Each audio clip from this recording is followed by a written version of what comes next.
Hello dear students, यहाँ पर आपके लिए चैप्टर है alternating current and alternating EMF. काफी इंपॉर्टेंट चैप्टर है, मैथमेटिकल टूल्स है इसमें। और लेकिन न्यूमेरिकल ज्यादा टफ न्यूमेरिकल्स नहीं होते इसके, इंपॉर्टेंट चैप्टर में रहेगा।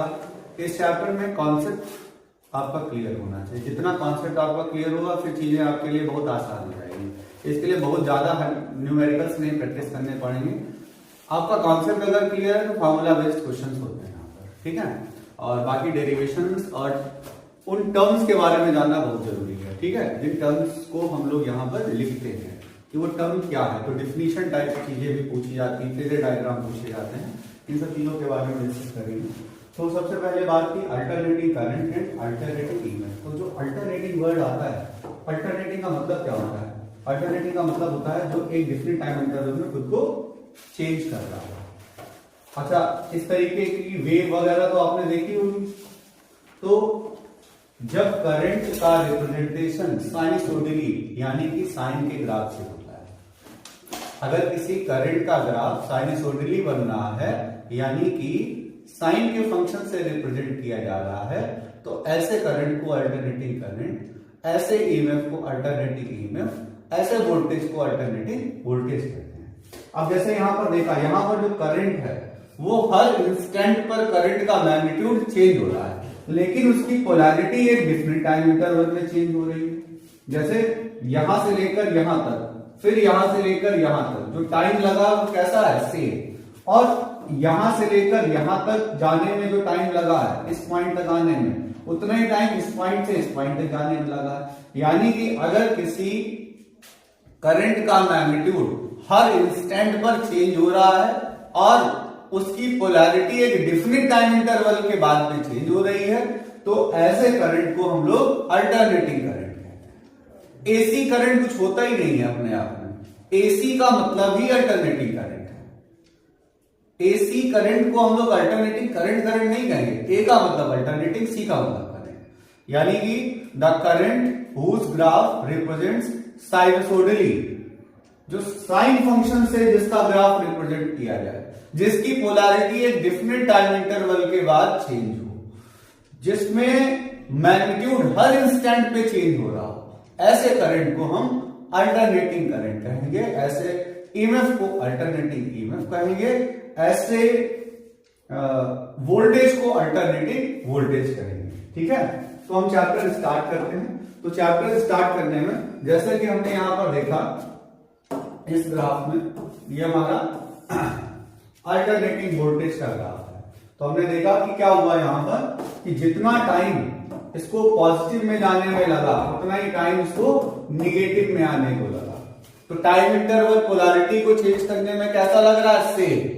और मैग्नीट्यूड हर टाइम पर चेंज हो रहा है। इस टाइम पर देखा जाए तो करंट का मैग्नीट्यूड ये है, इस टाइम पर देखा जाए करंट का मैग्नीट्यूड ये है, इस टाइम पर देखा जाए तो करंट का मैग्नीट्यूड ये है। और फंक्शन कैसे रिप्रेजेंट हो रहा है? साइन फंक्शन के फॉर्म में। तो ये वोल्टेज अपने आप में क्या है? ये वोल्टेज अपने आप में अल्टरनेटिंग वोल्टेज है। ये वोल्टेज अपने आप में कैसा हुआ? ये वोल्टेज अपने आप में अल्टरनेटिंग वोल्टेज हुआ। ये करंट अपने आप में अल्टरनेटिंग करंट हुआ। यहां पर हम देखेंगे ये जो पीक, यहां पर जो वैल्यू आती है करंट की, इसको हम लोग कहते हैं peak value of alternating current. ये कौन सी वैल्यू है? इसको कहते हैं peak value of alternating current. इसी तरीके से यहां पर आरएमएस वैल्यू और एवरेज वैल्यू के बारे में भी पढ़ेंगे। पीक वैल्यू अलग है और एवरेज वैल्यू अलग है, आरएमएस वैल्यू अलग है। देखते हैं इस वाले ग्राफ में। तो इस ग्राफ को अगर हम लोग देखेंगे तो इस ग्राफ में देखिए ये जो वैल्यू है किसी भी टाइम पर जो करंट की वैल्यू होती है, किसी भी टाइम पर, जैसे इस टाइम पर जो करंट की वैल्यू है उसको हम लोग क्या कहेंगे? Instantaneous value.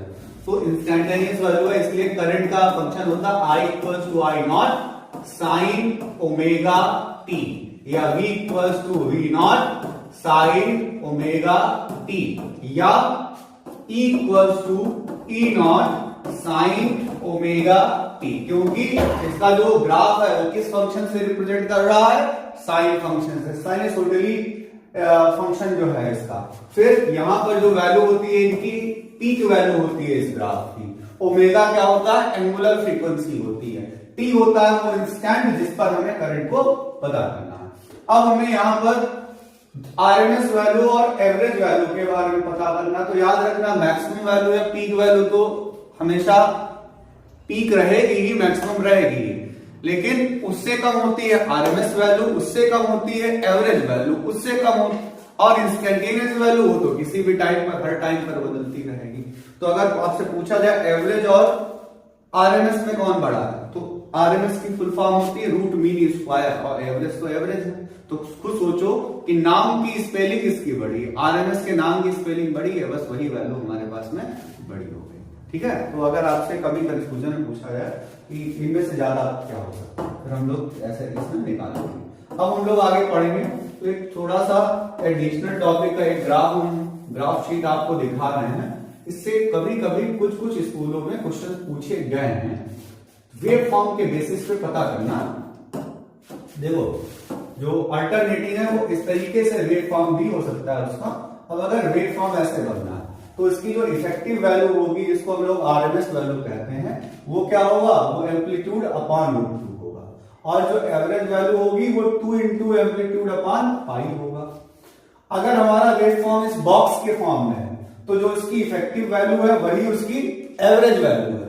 अगर वेव फॉर्म हमारा इस बॉक्स की फॉर्म में दिया गया है, याद करिएगा इस वीडियो को जो भी बच्चे देख रहे हैं, स्कूलों में अलग अलग बुक्स में आपको क्वेश्चन दिया गया होगा, ऐसे क्वेश्चन दिया गया है, अब तुमसे कहा जाएगा ये 2 एम्पियर है, ये 2 एम्पियर है, तुमसे कभी पूछते हैं कि इसकी आरएमएस वैल्यू क्या है, तो 2 एम्पियर। अगर तुमसे पूछा जाए कि इसकी एवरेज वैल्यू क्या है, वो भी 2 एम्पियर, और पूछा जाए इसकी मीन वैल्यू क्या है, तो वो तुम्हारी पीक वैल्यू क्या है, तो उस पीक वैल्यू को हम लोग यहां पर निकालेंगे, तो वो पीक वैल्यू भी हमारी कितनी आएगी, पीक वैल्यू भी हमारे पास में 2 आएगी। तो इसमें अगर वेव फॉर्म हमारा इस तरीके से आता है तो effective value A, average value भी A। लेकिन अगर वेव फॉर्म हमारा इस ट्रायंगल की फॉर्म में आया तो, और एम्पलीट्यूड यानी ये तुम्हारा पीक वैल्यू अगर A है तो इस वेव फॉर्म में जो आरएमएस वैल्यू होगी वो A/√3 हो जाएगी, और जो एवरेज वैल्यू होगी वो A/2 हो जाएगी, यानी कि 0.5 है। अगर वेव फॉर्म हमारा ऐसे बना उसके बाद में छूट गया, काफी दूर तक गया, जैसे कई बार वेव फॉर्म हमारे बनते हैं हाफ वेव रेक्टिफायर, इसी तरीके से ये वेव फॉर्म बना, फिर उसके बाद में छूट गया। अब ये यहां से यहां तक के टाइम इंटरवल को हम लोग P कहते हैं, इसकी कुछ फ्रीक्वेंसी होगी, तो इसे टर्म निकालते हैं D = F/T।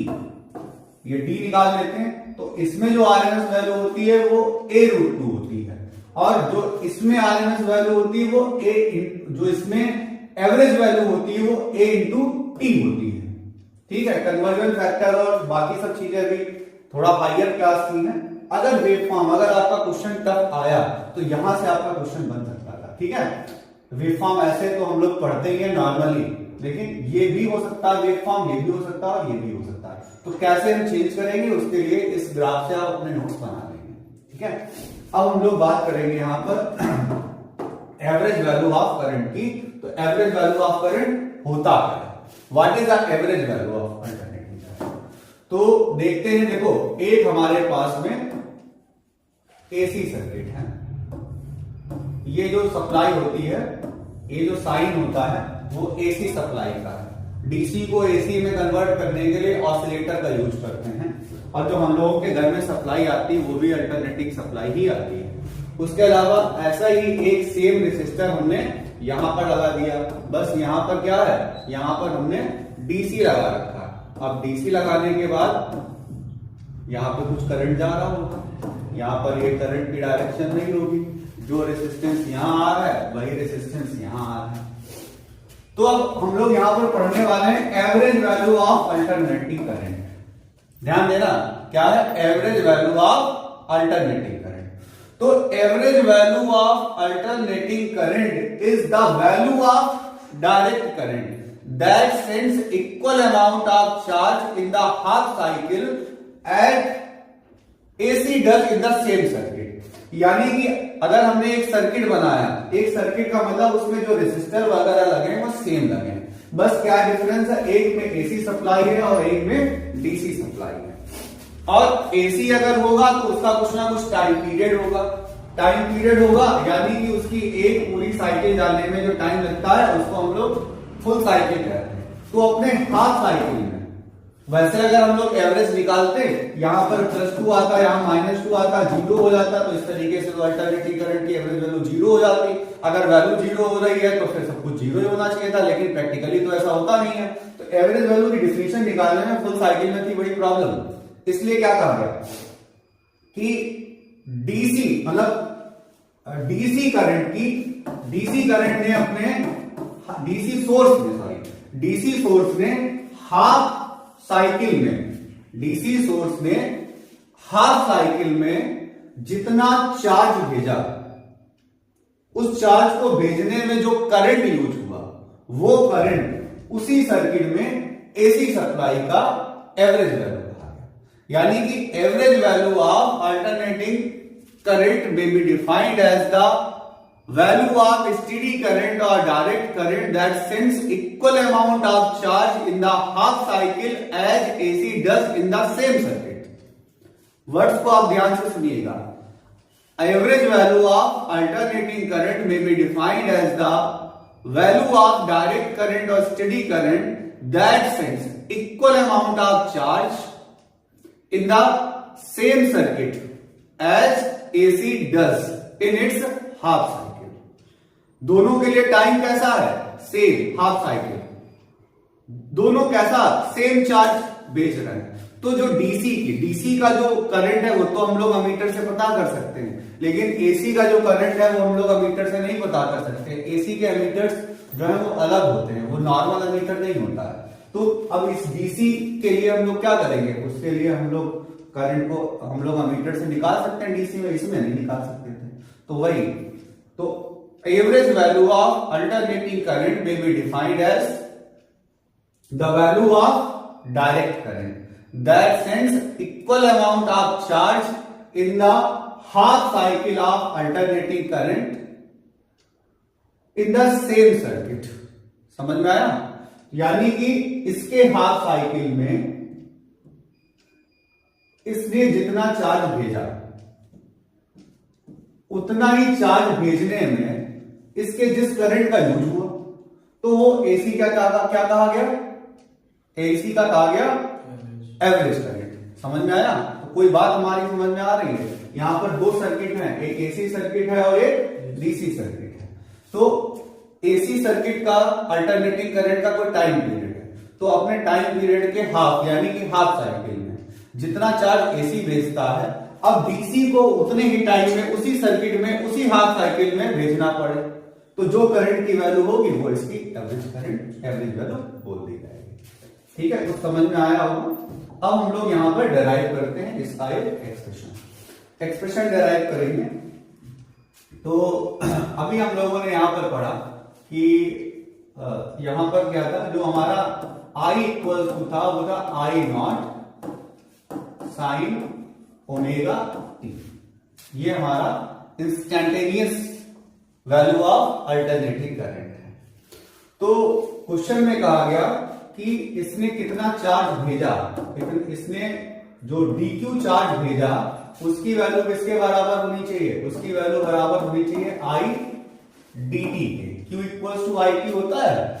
बेसिक फार्मूला हमारा क्या है? बेसिक फार्मूला हमारा है Q equals to I t. तो dq की वैल्यू क्या दी? आई dt। अब हम लोग यहां पर क्या करेंगे? यहां पर हम लोग अगर टोटल चार्ज निकालना है तो हम लोगों को यहां पर इंटीग्रेशन करना पड़ेगा।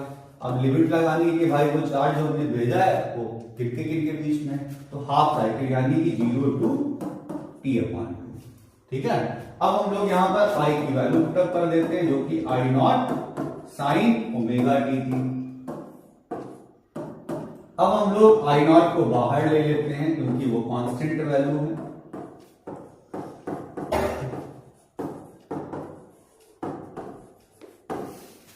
ये अभी हमारा क्यू चल रहा है। अब देखिएगा, जैसे डिफरेंशिएशन करते हैं तो साइन के अंदर का जो फंक्शन ओमेगा टी है तो ओमेगा बाहर आ जाता है इनटू में, लेकिन जब इंटीग्रेशन करते हैं तो क्या करते हैं? डिवाइड में चला जाता है।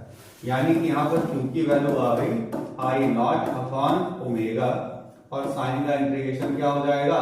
माइनस का cos omega t 0 to t upon, ठीक है।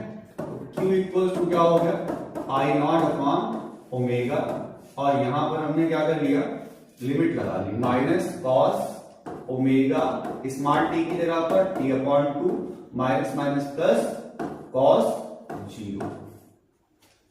अब ओमेगा होता क्या है, ओमेगा होता है 2 pi upon capital t, omega होता है 2 पाई अपॉन, यहां फॉर्मूला देखिएगा, omega equals to 2 pi upon capital t, 2 pi upon capital t यहां पर भी रखा,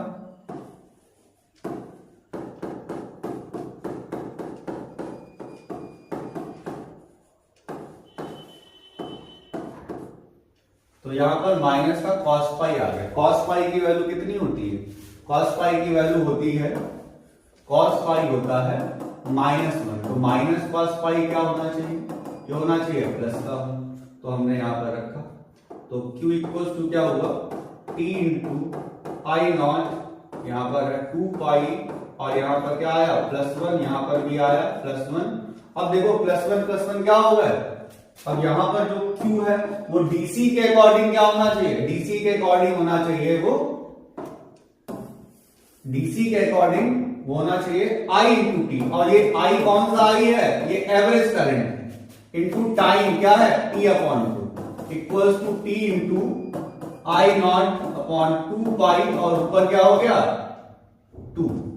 अब क्या हुआ, अब ध्यान से देखिएगा इस न्यूमेरिकल में 2 यहां पर क्या हो गया कैंसिल, टी क्या हो गया यहां पर कैंसिल, तो आई ए बी की वैल्यू कितनी आ गई 2 आई नॉट अपॉन पाई। अब हमारे स्टेप्स पर ध्यान दीजिएगा, कलर इसलिए अलग अलग यूज किए जिससे कि आपको स्टेप समझ में आए।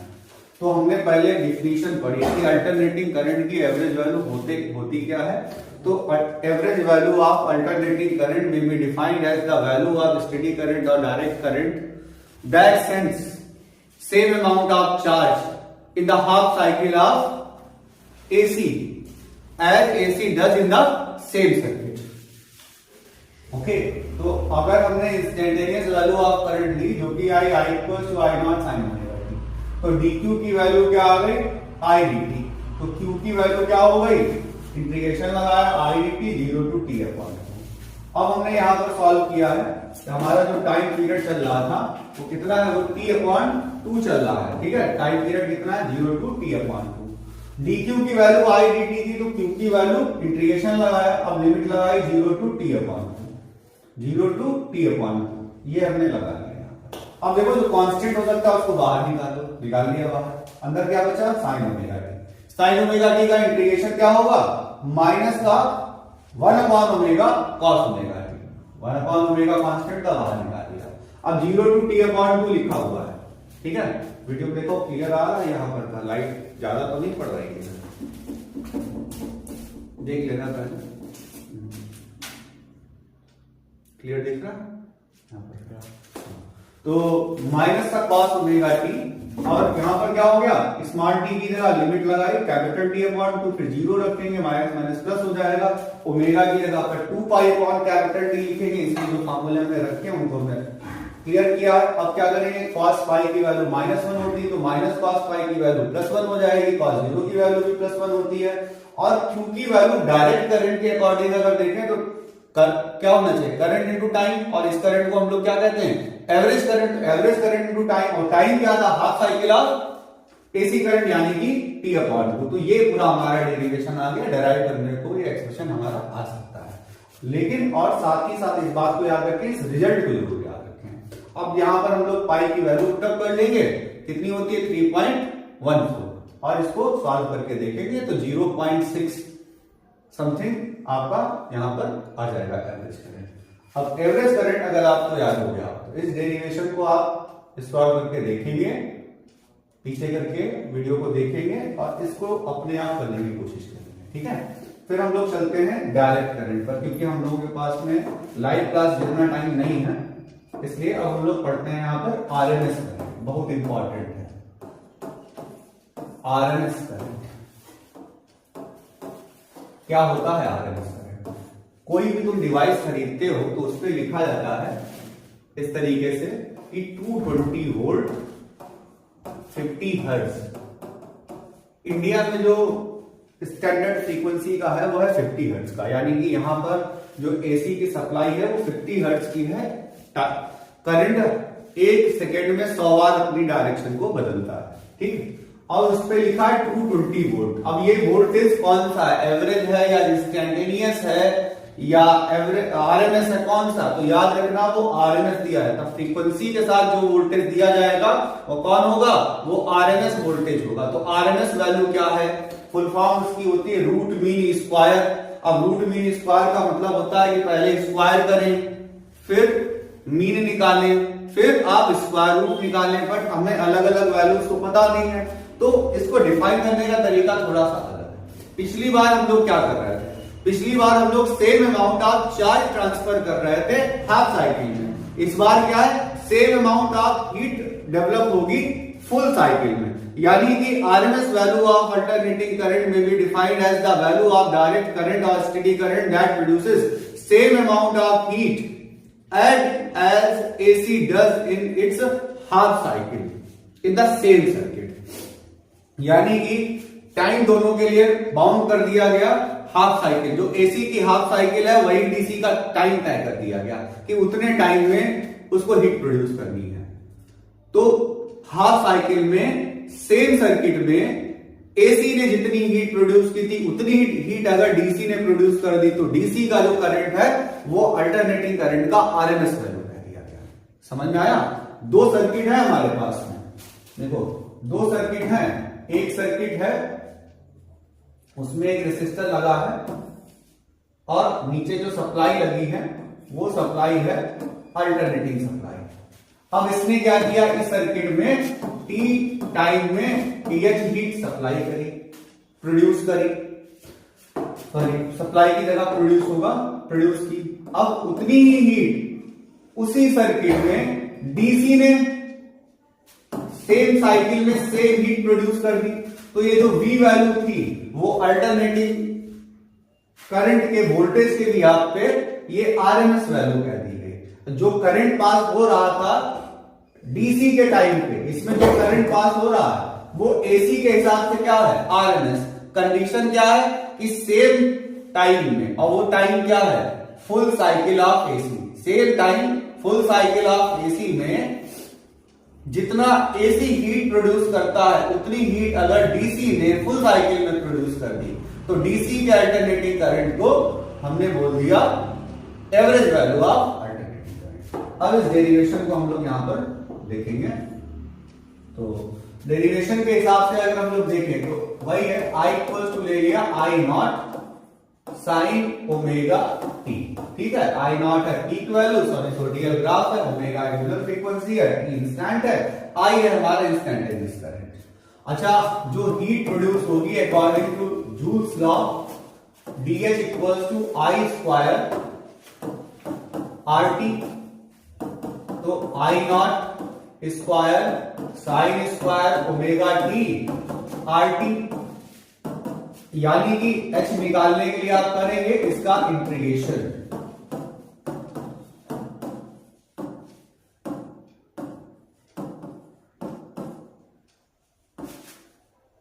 और फुल साइकिल है। अब हम लोग यहां पर क्या करेंगे, जो कांस्टेंट है उनको बाहर निकालो। जो कांस्टेंट है उनको बाहर निकाल लिया, अंदर बचा साइन स्क्वायर ओमेगा टी। अब साइन स्क्वायर ओमेगा टी को हम लोग क्या कहते हैं, साइन स्क्वायर ओमेगा टी को हम लोग 1 minus cos two omega t upon 2 कहते हैं। मैथ्स वाले जो है वो सब लोग जानते हैं कि इस तरीके के इंटीग्रेशन को सॉल्व करने का यही तरीका होता है, ये होगा। अब इसके आगे हम लोग इसको सॉल्व करेंगे। अब ध्यान से देखिएगा,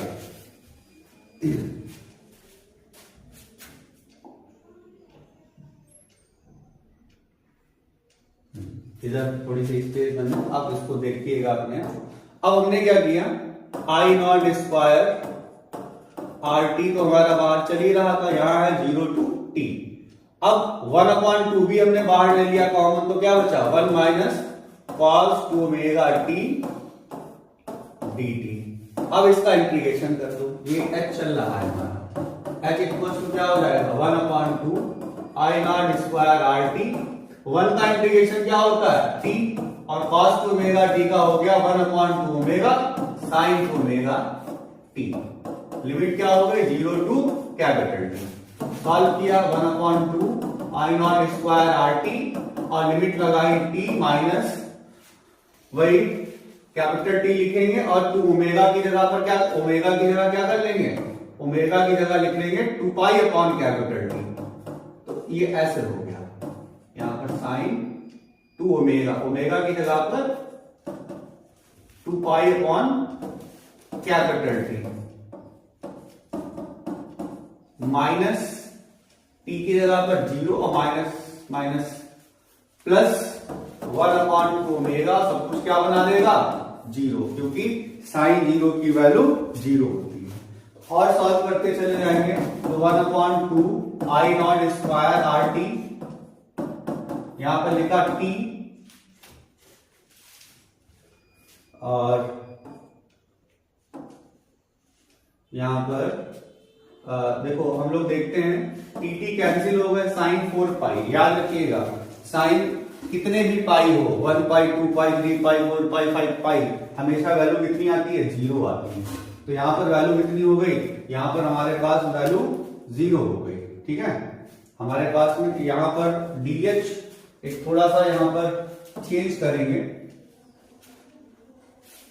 फिर से पूरा डेरिवेशन करना पड़ेगा, यहां पर dt लगाना था, ठीक है। इसको पूरा काटते हैं, मतलब स्किप कर देंगे, यहाँ हमने RMS वैल्यू वाला किया, ठीक। फिर से समझा देते हैं, सही है पूरा डेरिवेशन, बस हम dt लगाना थोड़ा सही देख लिया बोल देते तो हाँ हाँ हम थोड़ा सा बोल दिया dt होगा, ठीक।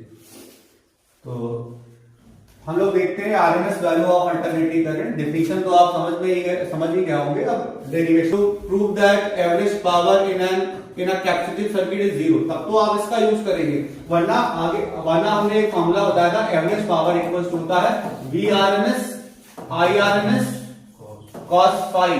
cos फाई होता है उनके बीच का फेज एंगल, वोल्टेज और करंट के बीच का एंगल, और एंगल यहां पर कितना है π/2। cos π/2 की वैल्यू कितनी होती है 0, तो पावर कितनी हो जानी चाहिए 0, ठीक है। अगर एक नंबर में पूछा जाएगा आप इससे लगाएंगे, 2 नंबर में पूछा जाएगा आप इससे लगाएंगे, और क्वेश्चंस क्या बन सकते थे, और क्वेश्चन जो ग्राफ वाला बन सकता था वो बन सकता था, इस तरीके से प्रूव करने को आ सकता था कि कैपेसिटिव सर्किट में जो हमारा करंट होता है वो 90 रेडियन आगे होता है। तो इसी तरीके से अगर हमारा रेसिस्टिव सर्किट होता है, अगर हमारा रेसिस्टिव सर्किट होता तो रेसिस्टिव सर्किट में हम लोग देखेंगे, रेसिस्टिव में क्या होगा, कोई फेज डिफरेंस नहीं होगा, वो क्या करता है, वो करंट के फ्लो का अपोज करता है, तो फेज में कोई फर्क नहीं पड़ता है। अगर हमने वोल्टेज का ये ग्राफ बनाया तो करंट का जो ग्राफ बनेगा वो करंट का ग्राफ ये बन जाएगा, मैग्नीट्यूड थोड़ा सा कम हो जाएगा, ये हमारा करंट का ग्राफ बन गया। तो हम लोग कहेंगे are in the same phase. क्या होता है, जो अगर रेसिस्टिव सर्किट होता है तो फेज डिफरेंस कितना होता है 0, कैपेसिटिव सर्किट में फेज डिफरेंस कितना होता है π/2, इंडक्टिव सर्किट में फेज डिफरेंस कितना होता है π/2, सब में फेज डिफरेंस कितना था π/2, लेकिन रेसिस्टिव सर्किट में कितना था 0 था, ठीक है। अगर आपसे इस तरीके का ग्राफ बन के आए, वोल्टेज और करंट का पूछा जाए, कौन सा डिवाइस है रेसिस्टर, अगर आपसे ये पूछा जाए इस तरीके से कि ये पूछा जा रहा है, अगर इस तरीके से पूछा जाए कि जब हमारा यहां पर 0 था, फिर जब मैक्सिमम है फिर 0, फिर 0 है तो मैक्सिमम, मैक्सिमम है तो 0, 0 है तो मैक्सिमम नीचे की तरफ, और यहां पर मैक्सिमम है तो 0, फिर 0 है तो मैक्सिमम, मैक्सिमम है तो 0, 0 है तो मैक्सिमम। तो ये ग्राफ अगर ऐसे बना होता हमारा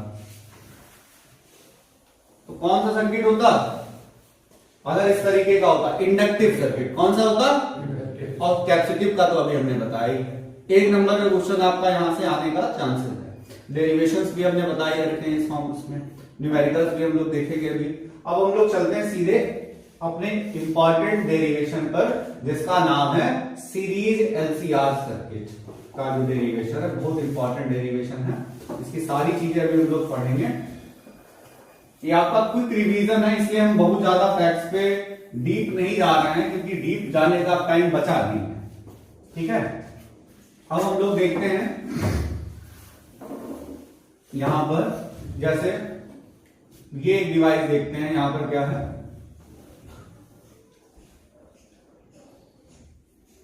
when an inductor, capacitor and resistor are connected in series combination with an AC source, then this type of circuit is known as series LCR circuit. आपका सिलेबस का एक important topic. When an inductor, capacitor and resistor are in series combination with an AC source, then the circuit is known as series LCR circuit. तो इसमें sequence का कोई role नहीं होता है, ऐसा नहीं है कि हमने इंडक्टर को बाद में जोड़ा, बस सीरीज में तीनों होने चाहिए। ठीक है, अगर ये तीनों सीरीज में है तो इसको हम लोग क्या कहेंगे, सीरीज एलसीआर सर्किट। यहाँ पर उन्होंने आरएलसी सर्किट दे दिया, लेकिन आंसर तुम्हारा जो है वो वही लगभग में आएगा, उससे कोई फर्क नहीं पड़ेगा। तो सीरीज एलसीआर सर्किट की जब हम बात करेंगे यहाँ पर, अब हम लोग अपने तरीके से देखेंगे। ये तो हमने आपके सामने एक इमेज दिखाई है, ठीक है। हम लोग पढ़ेंगे सीरीज एलसीआर सर्किट के बारे में। देखिए, ये है हमारा इंडक्टर, ये है हमारे पास कैपेसिटर, ये है हमारे पास में रेसिस्टर। अब ये हमारा सीरीज एलसीआर सर्किट है, इसको हमने जोड़ा है। सीरीज एलसीआर सर्किट में क्या होता है, when an inductor, capacitor and resistor are in series combination connected with an AC source, then it is known as series LCR circuit. ऐसा नहीं है कि हमेशा सीरीज ही बनेगा। अगर हम इंडक्टर और कैपेसिटर को पैरेलल जोड़ देते हैं तो पैरेलल एलसी सर्किट बोला जाता है, जिसको हम लोग टैंक सर्किट बोलते हैं। एलआर सर्किट का मतलब क्या होता है, inductor and resistor only. CR circuit का मतलब क्या होता है, capacitor and resistor only. LCR का मतलब क्या होता है, इंडक्टर, कैपेसिटर एंड रेसिस्टर। और सीरीज एलसीआर सर्किट का मतलब होता है जब हम इंडक्टर, कैपेसिटर और रेसिस्टर तीनों ही सीरीज कॉम्बिनेशन में जोड़ते हैं। तो हम लोगों ने क्या पढ़ा, पहले हम लोगों ने पढ़ा इंडक्टिव सर्किट के बारे में, फिर हम लोगों ने पढ़ा कैपेसिटिव सर्किट के बारे में, फिर हम लोगों ने पढ़ा रेसिस्टिव सर्किट के बारे में, फिर हमने कहा एलआर सर्किट यानी कि इंडक्टर एंड रेसिस्टर सीरीज, और फिर हम लोगों ने डिस्कस किया सीआर सर्किट यानी कि कैपेसिटर एंड रेसिस्टर, फिर हम लोगों ने पढ़ा एलसी सर्किट यानी कि इंडक्टर एंड कैपेसिटर ओनली, फिर हम लोग पढ़ रहे हैं यहाँ पर सीरीज एलसीआर सर्किट यानी कि इंडक्टर, कैपेसिटर एंड रेसिस्टर। अब यहाँ पर जब इसका एनालिटिकल डेरिवेशन करेंगे तो एनालिटिकल डेरिवेशन काफी टफ डेरिवेशन है, हालांकि हम लोग अभी इसको डिस्कस करेंगे यहाँ पर इसके बारे में, लेकिन उससे पहले फेजर डायग्राम के बेसिस पर देख लेते हैं। ठीक है, सब लोग अच्छे से समझेंगे। देखते हैं, पहले ग्राफ लेते हैं। इस ग्राफ पे सोचेंगे कि अगर हमने सपोज करो कि करंट ले लिया यहां पर I equals to I not sine omega t, तो जो इसका वोल्टेज होगा, अगर रेसिस्टिव सर्किट का जो वोल्टेज होगा VR, वो इसी के लाइन के अलॉन्ग हो जाएगा। जो वोल्टेज होगा वो करंट के अलॉन्ग ही हो जाएगा रेसिस्टिव सर्किट में। लेकिन जैसा कि हमको पता है कि इंडक्टिव सर्किट में क्या होता है, करंट 90 डिग्री पीछे यानी कि π/2 रेडियन पीछे होता है, तो इसलिए उसका जो वोल्टेज हो जाएगा वो पॉजिटिव वाई एक्सिस के अलॉन्ग ये VL हो गया। यानी कि अब हम लोग फेजर डायग्राम के हिसाब से देखेंगे। देखो, जो इनके वोल्टेज हैं वो तो अलग अलग है, करंट तो एक ही बार फ्लो हो रहा होगा ना। तो अगर करंट को हमने एक्स एक्सिस पे ले लिया तो जो रेसिस्टर के अलॉन्ग वोल्टेज है वो करंट और वोल्टेज सेम फेज में होते हैं, तो जो VR होगा वो हम उसी लाइन पे फेज शो करेंगे। जो इंडक्टर होगा वो करंट से 90 डिग्री आगे होगा। इंडक्टर में जो वोल्टेज है वो करंट से 90 डिग्री आगे चल रहा था, तो उसको VL को हमने पॉजिटिव वाई एक्सिस से दिखाया। और जो कैपेसिटर में वोल्टेज है वो करंट से 90 पीछे है, तो VC को हमने पीछे की तरफ दिखाया यहां। ठीक है, इतना क्लियर हो गया। इसके बाद में अब सोचेंगे, जैसे कि देखो, voltage along inductor, voltage along capacitor, ये कैसे होगा, ये जस्ट अपोजिट फेज में होगा। जबकि ये अपोजिट फेज में हुए और हमने किसी कंडीशन में लेट कर लिया कि we mod of VL greater than mod of VC, तो ये दोनों एक दूसरे का अपोज कर रहे थे, तो इनका जो नेट वोल्टेज आया वो हमने इस लाइन के अलोंग ले लिया, ये आ गया हमारा। अब रेसिस्टर के अलोंग जो हमारा वोल्टेज था वो ये हो गया, तो हमारा जो नेट वोल्टेज आया ये हमारा था VL माइनस VC, और जो नेट वोल्टेज है वो हमारा ये आ गया, यानी कि तीनों का ओवर है।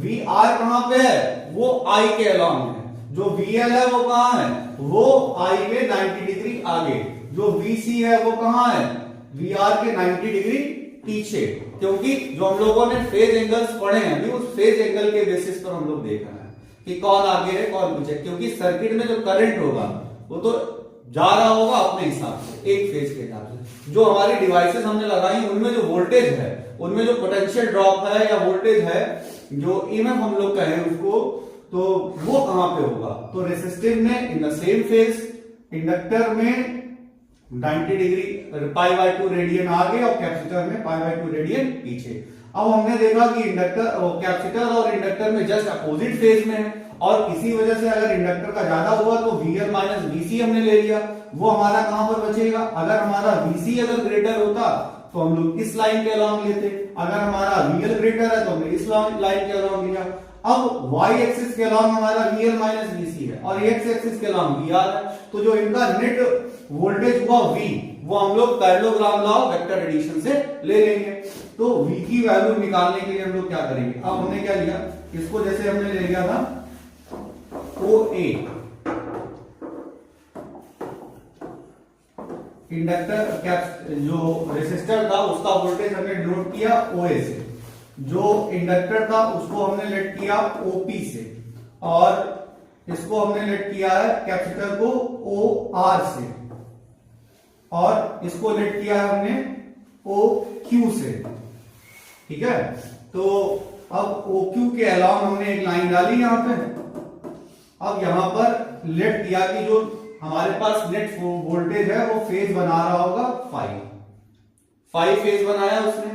अब वो 5 फेज होगा, उसके लिए हम लोग क्या करेंगे, जो हमारा कैपेसिटेंस है इसी तरीके से, इसका रेसिस्टेंस क्या है R, इसका इंडक्टेंस क्या था XL, इसका इंडक्टेंस इंडक्टिव रिएक्टेंस क्या था XL, इसका कैपेसिटिव रिएक्टेंस क्या था XC।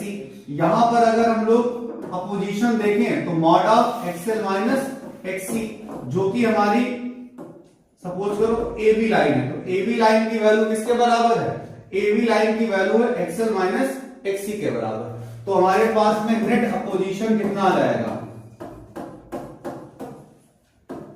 नेट अपोजिशन हम लोग निकाल रहे हैं इसमें किस लाइन से, OB लाइन से, तो वो क्या हो जाना चाहिए, वो हो जाना चाहिए square root OA square plus AB square. अब OA की वैल्यू कितनी है R स्क्वायर और AB की वैल्यू कितनी है XL माइनस XC का होल स्क्वायर, और इस नेट अपोजिशन को हम लोग कहते हैं इंपेडेंस।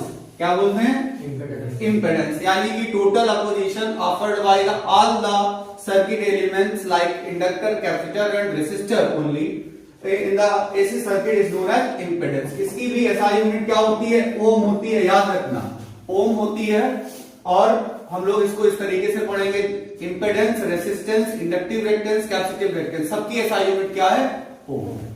तो अगर हमारे पास में कहा जाएगा ओनली रेसिस्टिव सर्किट, तो Z की वैल्यू किसके बराबर हो जाएगी, R के बराबर हो जाएगी। अगर हमसे कहा जाए ओनली कैपेसिटिव सर्किट, तो Z की वैल्यू किसके बराबर हो जाएगी, XC के बराबर। इंडक्टिव सर्किट हो जाएगा ओनली इंडक्टिव सर्किट, तो Z की वैल्यू किसके बराबर हो जाएगी, XL के बराबर हो जाएगी।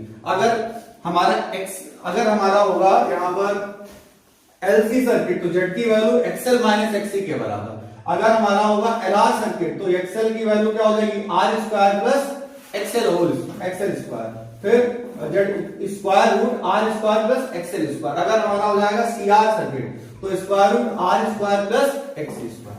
तो इस तरीके से हम लोग अलग अलग अपोजिशन निकालते हैं यहाँ पर, ठीक है। तो ये फेजर डायग्राम से हमने इसकी इंडक्टिव रिएक्टेंस को निकाल लिया।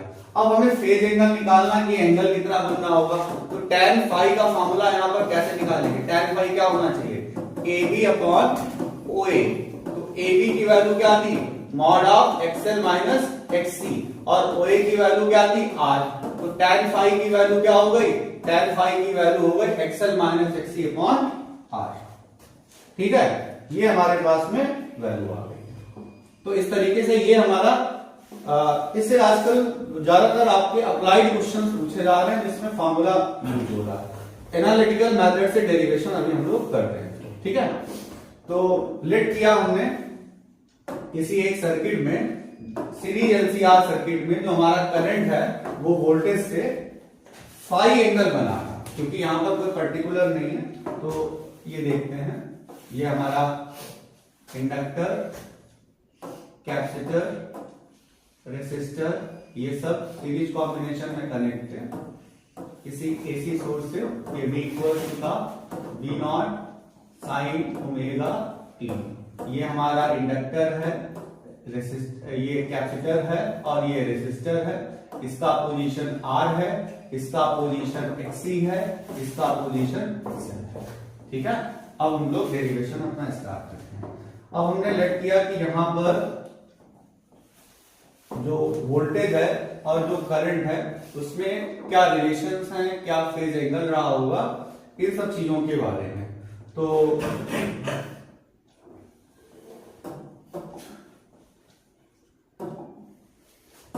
ये सीरीज एलसीआर सर्किट है।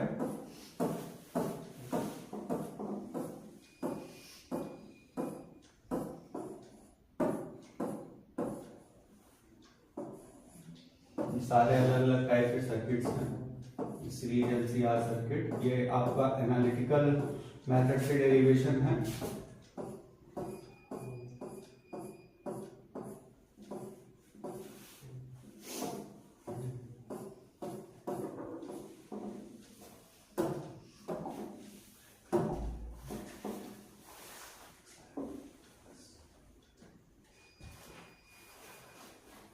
तो एवरेज पावर देखते हैं। पावर का फॉर्मूला क्या होता है, VI। तो यहां हम लोग क्या कर लेंगे, V not sine omega t, यहां पर I equals to I not sine omega t plus phi, क्योंकि कुछ फेज एंगल था यहां। तो क्या हुआ, V not sine omega t I not sine omega t cos phi plus cos omega t sine phi. अब निकालेंगे तो V नॉट I नॉट हमने एक साथ ले लिए, यहां हो गया साइन ओमेगा टी। अब यहां पर है sine omega t cos phi plus cos omega t sine phi. अब अंदर इंटू कर देते हैं, अंदर क्या बचा, sine square omega t cos phi plus sine omega t cos omega t sine phi.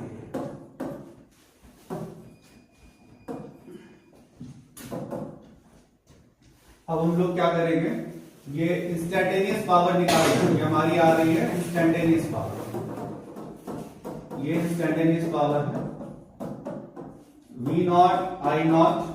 अब यहां पर साइन स्क्वायर ओमेगा टी की जगह आइडेंटिटी लगा लेते हैं, 1 minus cos 2 omega t upon 2, और कॉस फाई को इंटू में Thai,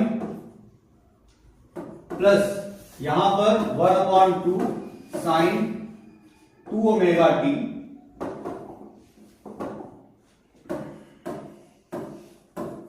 sine phi.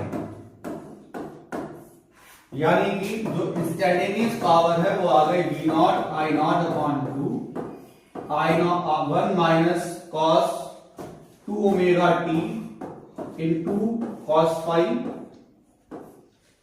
Plus sine 2 omega t sine phi.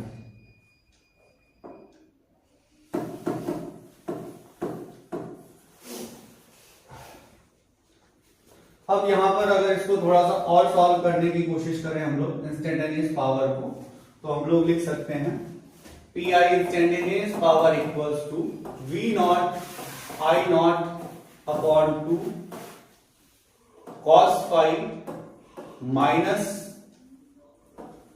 Cos phi, space थोड़ा सा कम है, फिर से लिखते हैं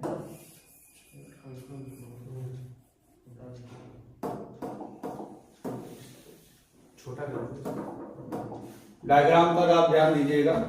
तो मतलब आगे के स्टेप्स पे, तो पी आई इक्वल्स टू क्या हो गया, V naught I not upon two cos phi minus cos phi cos two omega t plus sine two omega t sine phi.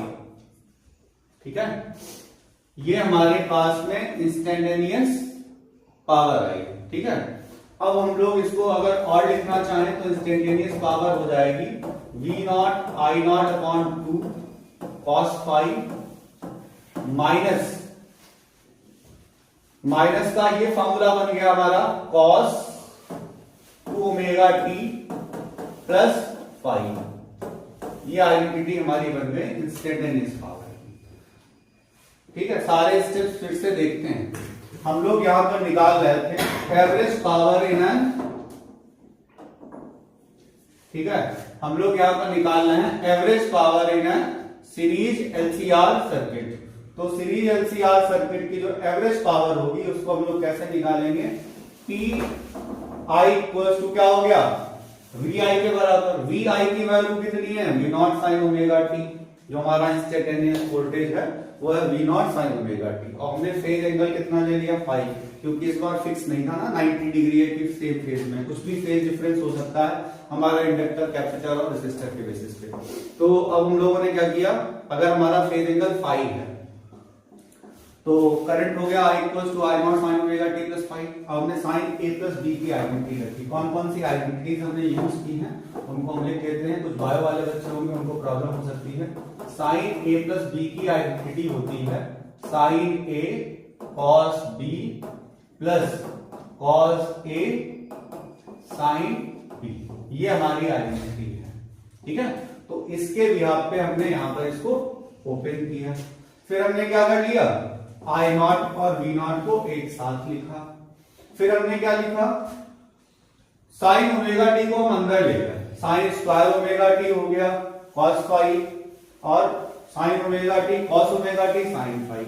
फिर हमने क्या किया, साइन स्क्वायर ओमेगा टी की जगह 1 minus cos omega t upon 2 कर लिया और इसमें 2 से मल्टीप्लाई डिवाइड कर लिया तो 1 upon 2 sine omega 2 omega T. देखिएगा यहां पर अगर इस स्टेप में हम 1 अपॉन 2 से मल्टीप्लाई करें, मतलब 2 से मल्टीप्लाई डिवाइड करें तो ये 2 sine omega t cos omega T. देखिएगा 2 साइन ए कॉस ए की जो वैल्यू होती है वो साइन 2a के बराबर होती है।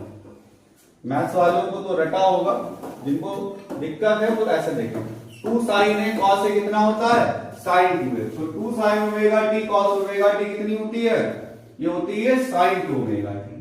ठीक है, अब हमने क्या कर लिया, अपॉन वाला 2 बाहर लिख लिया। अपॉन वाला 2 बाहर लिखने के बाद में cos फाइव से हमने मल्टीप्लाई कर लिया सब में। cos फाइव से मल्टीप्लाई करने के बाद में जो हमारा यहां पर आया, ये जो आइडेंटिटी है यहां पर देखेंगे cos a प्लस b की आइडेंटिटी होती है। आइडेंटिटी बाद में लिख रहे हैं, इसको नोट करिएगा। cos a प्लस b की आइडेंटिटी होती है cos a cos b minus sin a sin b। अब यहां पर ये प्लस का ये माइनस का, तो हमने इसलिए क्या कर दिया, हमने यहां पर जो है इसके आगे ही माइनस लगा दिया। तो हमारे पास क्या बना, माइनस का cos ओमेगा टी प्लस 5। ये हमारा इतना बन गया, ये हमारी इंस्टेंटेनियस पावर आ गई। ठीक है, आप इसको स्क्रीनशॉट ले लेंगे या देखेंगे दोबारा ये स्टेप्स कैसे हुए, सारे स्टेप्स को एक्सप्लेन किया है। अब आगे के स्टेप को इसी पेज पे करते हैं।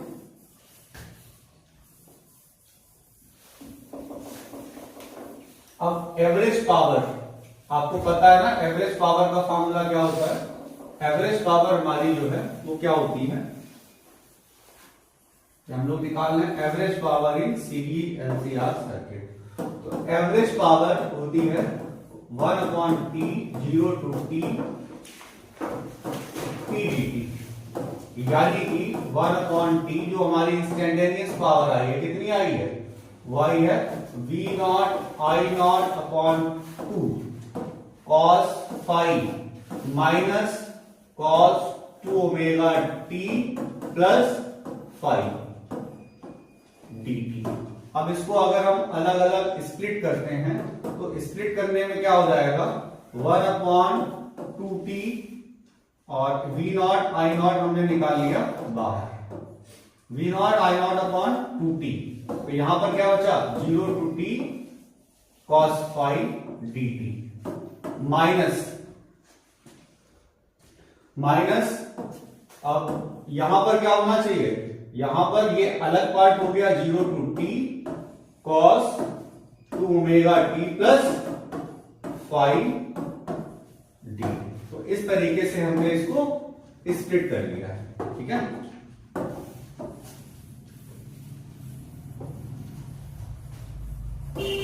तो हमने क्या लिखा, हमारी जो इंस्टेंटेनियस पावर आई है उससे हम एवरेज पावर निकालना है। एवरेज पावर का formula 1/t 0 to t p dt। अब हमने p dt की जो वैल्यू निकाली थी, मतलब p जो हमारा आया था, जो इंस्टेंटेनियस पावर आई थी, पहले उसको लिखा, उसमें v0 i0 अपॉन 2 कांस्टेंट है, उनको बाहर ले लिया और हमने इंटीग्रल्स निकाल रहे थे तो इस पार्ट का अलग कर लिया, इस पार्ट का अलग कर लिया। जैसा आपको पता है फेज एंगल तो हमारा कांस्टेंट है फाई, तो वो तो उसका तो कुछ डिफरेंशिएशन होने से रहा, अंदर सिर्फ dt बचा। और dt का इंटीग्रेशन आपको पता है क्या होता है, dt का इंटीग्रेशन होता है t, क्या होता है, t होता है।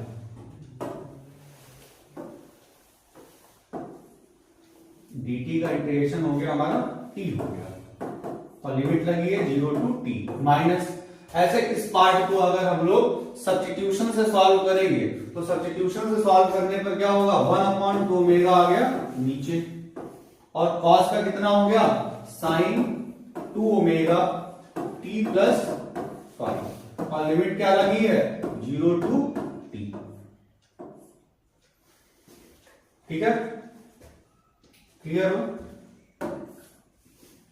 कितने स्टेप्स समझ में आए, किसी स्टेप में कोई प्रॉब्लम नहीं है। क्या किया हमने, इंस्टेंटेनियस पावर निकाली, इंस्टेंटेनियस पावर निकालने के बाद में हमने जो वैल्यू आई थी उसको रखा, v0 i0 अपॉन 2 कॉमन था, उसको बाहर ले लिया और इस पार्ट का इंटीग्रल अलग, इस पार्ट का इंटीग्रल अलग। अब इसमें देखा तो cos phi तो कांस्टेंट है, सिर्फ dt है, तो उसका इंटीग्रल क्या होना चाहिए, t। अब cos 2 omega t plus phi का क्या होता है, 1/2 ओमेगा, कितना होता है 1/2 ओमेगा हो जाएगा, तो 1/2 ओमेगा और यहां पर क्या हो जाएगा sin 2 omega t plus 5 0 to t। अब हम लोग यहां पर लिमिट लगाना चालू करते हैं।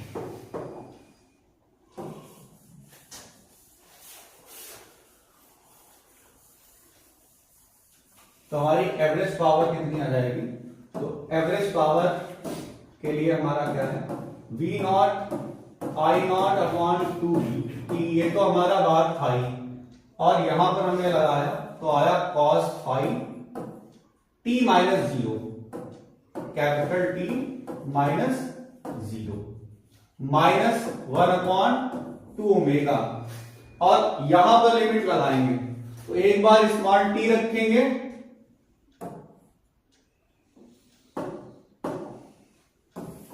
बड़ा डेरिवेशन है वैसे, तो हमने क्या किया, यहां पर एक बार लिमिट रखी, अलग कलर से लिखना है। यहां हुआ एक बार साइन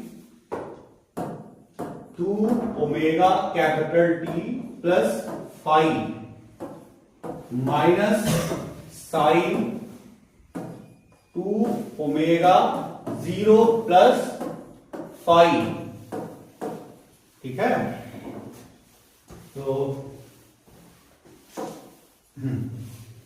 एवरेज पावर कितनी हो जाएगी, v0 i0 upon 2 cos phi, यहां पर t माइनस 0 कितना हुआ, t हुआ माइनस 1/2 ओमेगा। अब इसको देखेंगे, आप सबको पता है कि ओमेगा की वैल्यू कितनी होती है, 2 पाई अपॉन कैपिटल T, कितनी होती है ओमेगा कितना होता है 2 पाई अपॉन कैपिटल टी।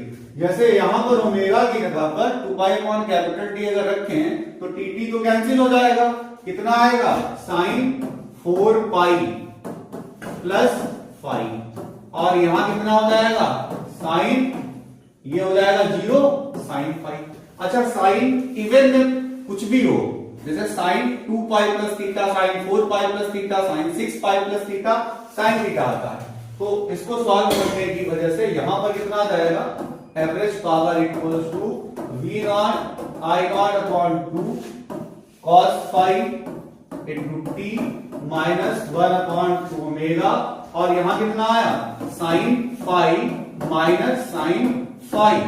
तो ये वाला जो पोर्शन है ये तो हो गया हमारा कैंसिल, ये तो कैंसिल हो गया। अब नीचे जो है कितना बचा है, काफी स्टेप्स हैं, पूरे डेरिवेशन को आप बार बार देखिएगा, 2-3 बार आप कॉपी पे लिखिएगा तो समझ में आएगा। v naught I not upon 2 और यहां पर क्या आया cos phi इंटू टी, और बाकी तो सब हो गया है 0। तो ये जो हमारा t चल रहा था ये t इस t के साथ में हो गया कैंसिल, तो आया v naught I not cos phi upon 2।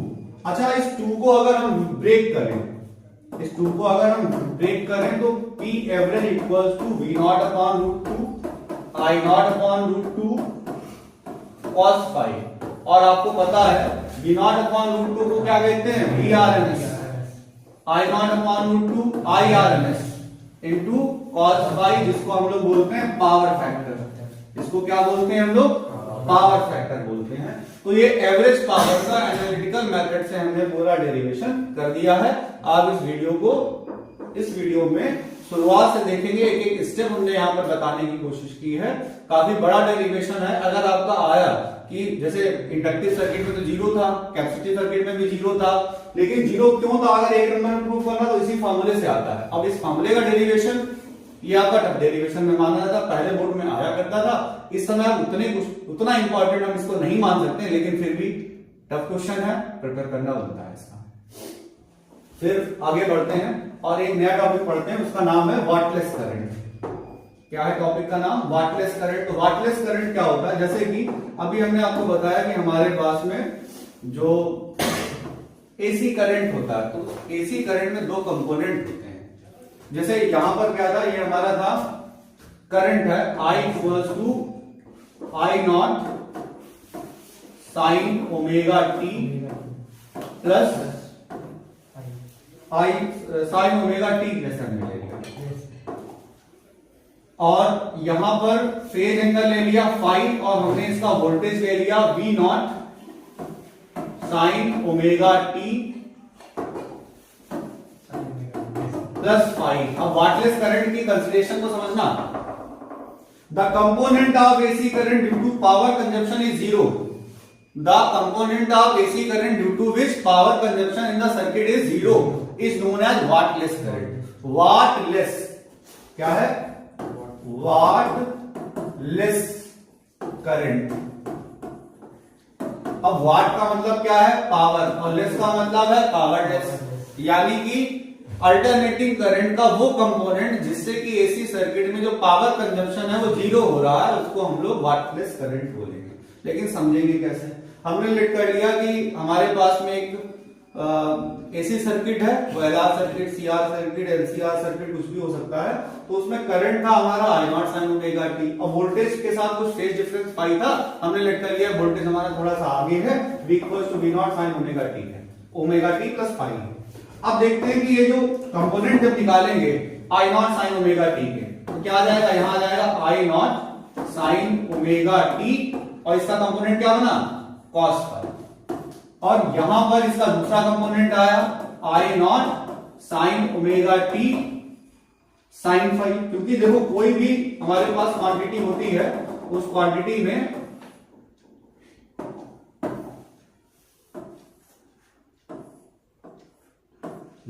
अब जैसे कि हमने यहां पर ले लिया इसका दूसरा कंपोनेंट यहां पर, तो ये हमारा क्या बना? ये बना आई नॉट साइन ओमेगा टी। तो चल ही रहा था यहां पर कॉस फाई, और यहां पर क्या हो गया?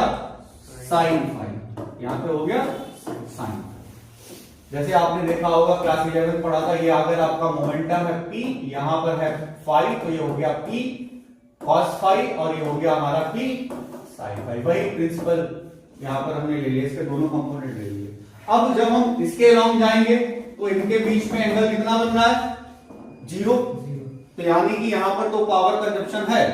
अब यहां पर इस वाले करंट की वजह से और वोल्टेज के बीच में एंगल कितना बन रहा है? ये जो I not sine omega t sine phi वाला जो करंट आया है हमारा, इसकी वजह से यहां पर कितना करंट बन रहा है? इसकी वजह से हमारा बन रहा है एंगल कितना बन रहा है? 90 डिग्री। तो ये जो करंट का कंपोनेंट है I not sine omega T, इसका जो कंपोनेंट है वो कितना बना? ये बना हमारा एंगल 90 डिग्री। तो इसकी वजह से हमारा पावर कंजप्शन कितना आ जाएगा? Power consumption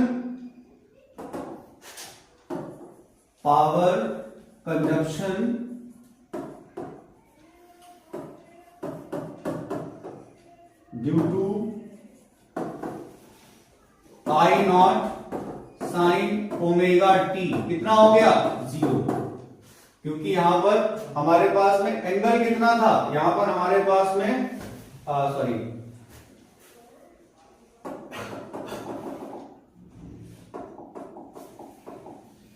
I not sine omega t में इसका जो पावर कंजप्शन है साइन फाई कह रहा हूं, sine phi due to I not sine omega t sine phi.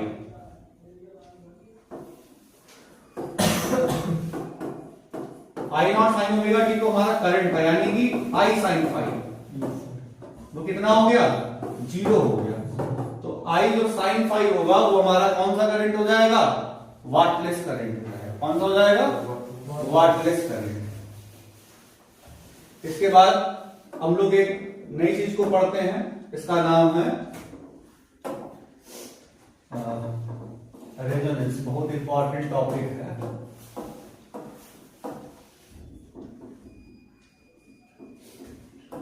Resonance in series LCR circuit.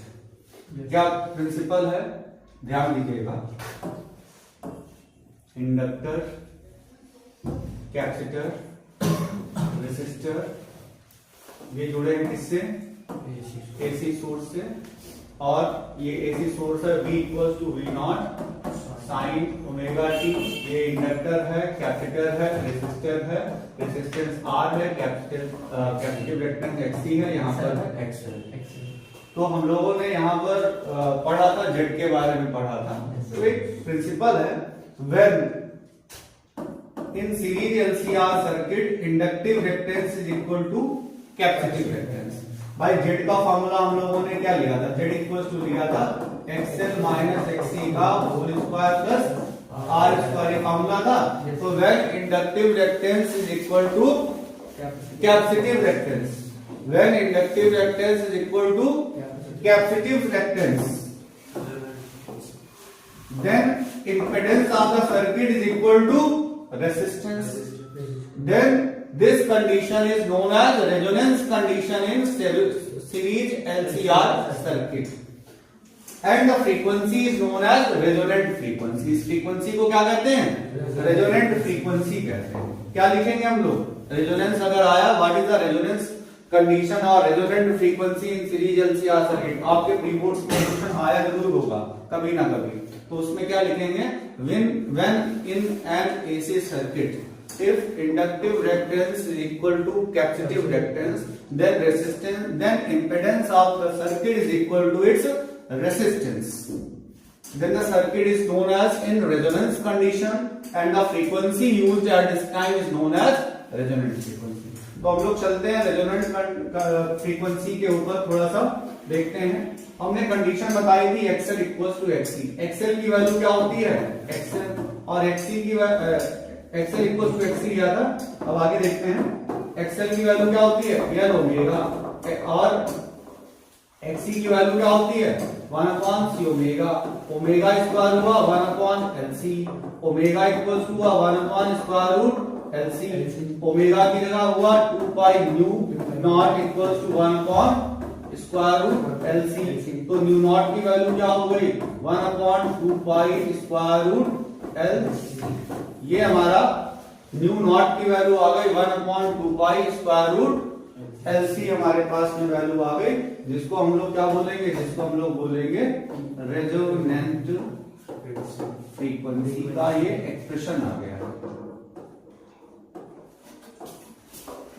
ठीक है, अब यहां पर हम लोग देखेंगे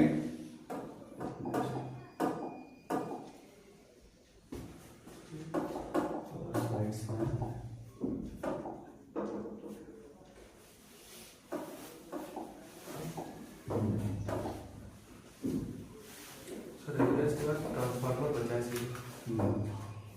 तो ये देखते हैं,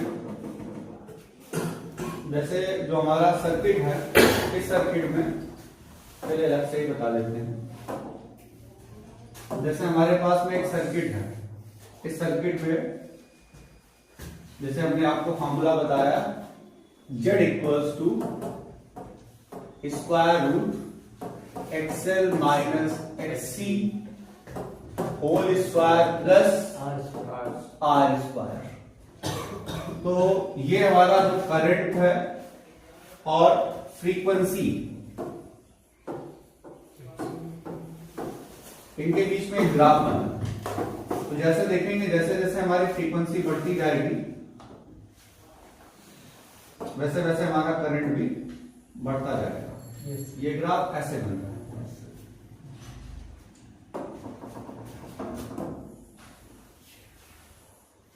तो जो टॉप पोजीशन होती है यहां पर, यहां का जो करंट होता है वो मैक्सिमम होता है। मैक्सिमम है लेकिन पीक नहीं है, ये याद रखिएगा, ये मैक्सिमम करंट है। और इस कंडीशन को हम लोग यहां पर क्या कहते हैं, यहां पर एक्सएल इक्वल्स टू क्या होता है, एक्सएल इक्वल्स टू होता है एक्ससी, और जेड की वैल्यू किसके बराबर होती है, आर के। अब सपोज करिए किसी में अलग अलग रेसिस्टर्स का यूज किया जाए। हाँ, मैक्सिमम और पीक में क्या डिफरेंस होगा? मैक्सिमम उस पर्टिकुलर, देखो जो peak value of alternating current होती है उसको हम लोग आई नॉट से रिप्रेजेंट करते हैं। अब हमने किसी एलसीआर सर्किट में अल्टरनेटिंग करंट पास कराया, तो रेसिस्टर की वजह से कुछ ना कुछ उसकी जो वैल्यू होगी वो उस रेसिस्टेंस की वजह से कम हो जाएगी। वो अपनी खुद की मैक्सिमम वैल्यू पर तो पहुंचेगी लेकिन अपनी पीक वैल्यू के बराबर। पीक वैल्यू तो हर ऑसिलेशन में चलते रहेंगे, लेकिन जो मैक्सिमम आरएमएस करंट आएगा ये रिप्रेजेंट कर रहा है मैक्सिमम आरएमएस करंट। ये अलग अलग टाइम पर अलग अलग फ्रीक्वेंसी का आरएमएस करंट आ रहा है। तो जिस टाइम पर मैक्सिमम आरएमएस करंट आ जाएगा उस टाइम को हम लोग ये मैक्सिमम, आज कई बार बच्चे इसको मैक्सिमम करंट को पीक करंट मान लेते हैं, लेकिन ऐसा नहीं है। पीक करंट तो उसका फंक्शन तय करेगा, उसका वेव फॉर्म तय करेगा, लेकिन मैक्सिमम आरएमएस करंट ये तय करेंगे उसके इंडक्टर, कैपेसिटर और रेसिस्टर और उसकी फ्रीक्वेंसी। अगर फ्रीक्वेंसी ऐसी हुई कि inductive reactance capacitive reactance equal हो गए, एक दूसरे को कैंसिल कर दिया, इंपेडेंस रेजिस्टेंस के बराबर हो गया, तो उस टाइम पर जो हमारा करंट था वो करंट अपना, वो आरएमएस करंट अपनी मैक्सिमम वैल्यू को छू गया। तो आरएमएस करंट जब अपनी मैक्सिमम वैल्यू पे पहुंचा तो उसको हमने कहा कि हाँ रेजोनेंस कंडीशन। लेकिन फिर से हम रिपीट करते हैं कि ये पीक करंट नहीं होता। ठीक है, पीक करंट वो वेव में अपने आप उस तरीके से देखेंगे। अब हम लोग देखते हैं कि इस तरीके से हमारे पास अलग अलग सर्किट में अलग अलग ग्राफ बनते हैं। ये क्वेश्चन आपका बहुत पूछा जाता है। ये हमारा दिया गया है, ये जैसा दिया गया है R1, R2, R3, R4। तो इसमें पूछा जाएगा कि कौन, इसको इंक्रीजिंग या डिक्रीजिंग ऑर्डर में लिखो। तो खुद सोचो कि जब रेजिस्टेंस ज्यादा होता है तो करंट कम होता है, यानी कि R1 सबसे ज्यादा है, R2 उससे कम है, R3 उससे ज्यादा है उससे, और R4 जो है वो सबसे कम है। सबसे कम कौन है, जिसमें करंट सबसे ज्यादा है। तो इसको सर्किट को कहेंगे मोर शार्प सर्किट। क्या कहते हैं, शार्प सर्किट, क्योंकि इसकी जो बैंडविड्थ होती है वो कम होती है। इसकी बैंडविड्थ कैसी है, ज्यादा, इसकी बैंडविड्थ कैसी है, और ज्यादा। तो हम लोग क्या कहेंगे, मोर शार्प। ठीक है, कैसा है, मोर शार्प सर्किट। अब ट्यूनिंग ऑफ सर्किट या एलसी ऑसिलेशन वगैरह हटा दिए गए, हम लोग सिर्फ बोर्ड के पर्सपेक्टिव से एक क्विक रिवीजन कर रहे हैं, इसलिए ज्यादा डीप नहीं जाएंगे, सिर्फ क्वेश्चन पे आते हैं। तो आपके सामने ग्राफ दिया गया, आपसे कहा जाएगा रेसिस्टेंसेस को इंक्रीजिंग डिक्रीजिंग ऑर्डर में लिखो। तो हमने बता दिया कि करंट ज्यादा है, रेसिस्टेंस कम है, रेसिस्टेंस कम है तो करंट ज्यादा है। ठीक है, तो इस तरीके से हम लोग उसको कंपेयर कर लेंगे। अब से पूछा जाएगा कि किस फ्रीक्वेंसी पर, तो सीरीज एलसीआर सर्किट में रेजिस्टेंस हमारा कुछ भी हो, लेकिन जो उसकी रेजोनेंट फ्रीक्वेंसी होती है वो सेम होती है। आपसे पूछा जाएगा क्या हमारी रेजोनेंट फ्रीक्वेंसी डिपेंड करेगी रेजिस्टेंस पे? नहीं। आपने देखा हमने रेजिस्टर्स बदले, लेकिन फिर भी उसकी रेजोनेंट फ्रीक्वेंसी कैसी रही? सेम। क्योंकि रेजोनेंट फ्रीक्वेंसी किस पे डिपेंड करती है? आपने देखा अभी पीछे एक्सप्रेशन हमारा जो था, जिसको अभी हम लोगों ने यहाँ पर डराइव किया था सीरीज एलसीआर सर्किट में, तो किस पर डिपेंड करती है? सिर्फ और सिर्फ ये nu naught equal to 2 pi square root LC, सिर्फ इंडक्टर और कैपेसिटर पर डिपेंड करते हैं और किसी पर रेजोनेंट फ्रीक्वेंसी डिपेंड नहीं करती है। ठीक है, तो हम लोगों ने यहाँ पर वाटलेस करंट भी पढ़ लिया है और इसको भी पढ़ लिया है। ठीक है, तो आगे हम लोग टॉपिक पढ़ते हैं ट्रांसफार्मर। तो ट्रांसफार्मर क्या होता है? ट्रांसफार्मर सोचिए जैसे कि आपके घर में जो सप्लाई आती है इलेक्ट्रिसिटी की, सबसे पहले इस डायग्राम को हम लोग देखेंगे।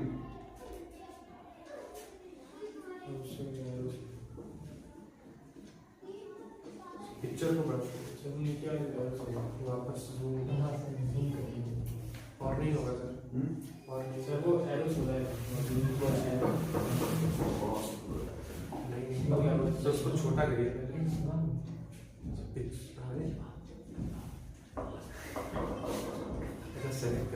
ठीक है, तो अब हम लोग देखते हैं जो हमारा जो पावर प्लांट है, चाहे वो न्यूक्लियर हो, चाहे वो थर्मल पावर प्लांट हो या हाइड्रो पावर प्लांट हो, वहां पर हम वोल्टेज को जनरेट, मतलब वहां पर जो हमारा वोल्टेज है वो जनरेट हो रहा होगा। जनरेटर्स का जो प्रिंसिपल है कि कॉइल जो है वो मैग्नेट्स के बीच में घूमेगी, इलेक्ट्रोमैग्नेटिक इंडक्शन होगा, उसकी वजह से करंट जनरेट होगा।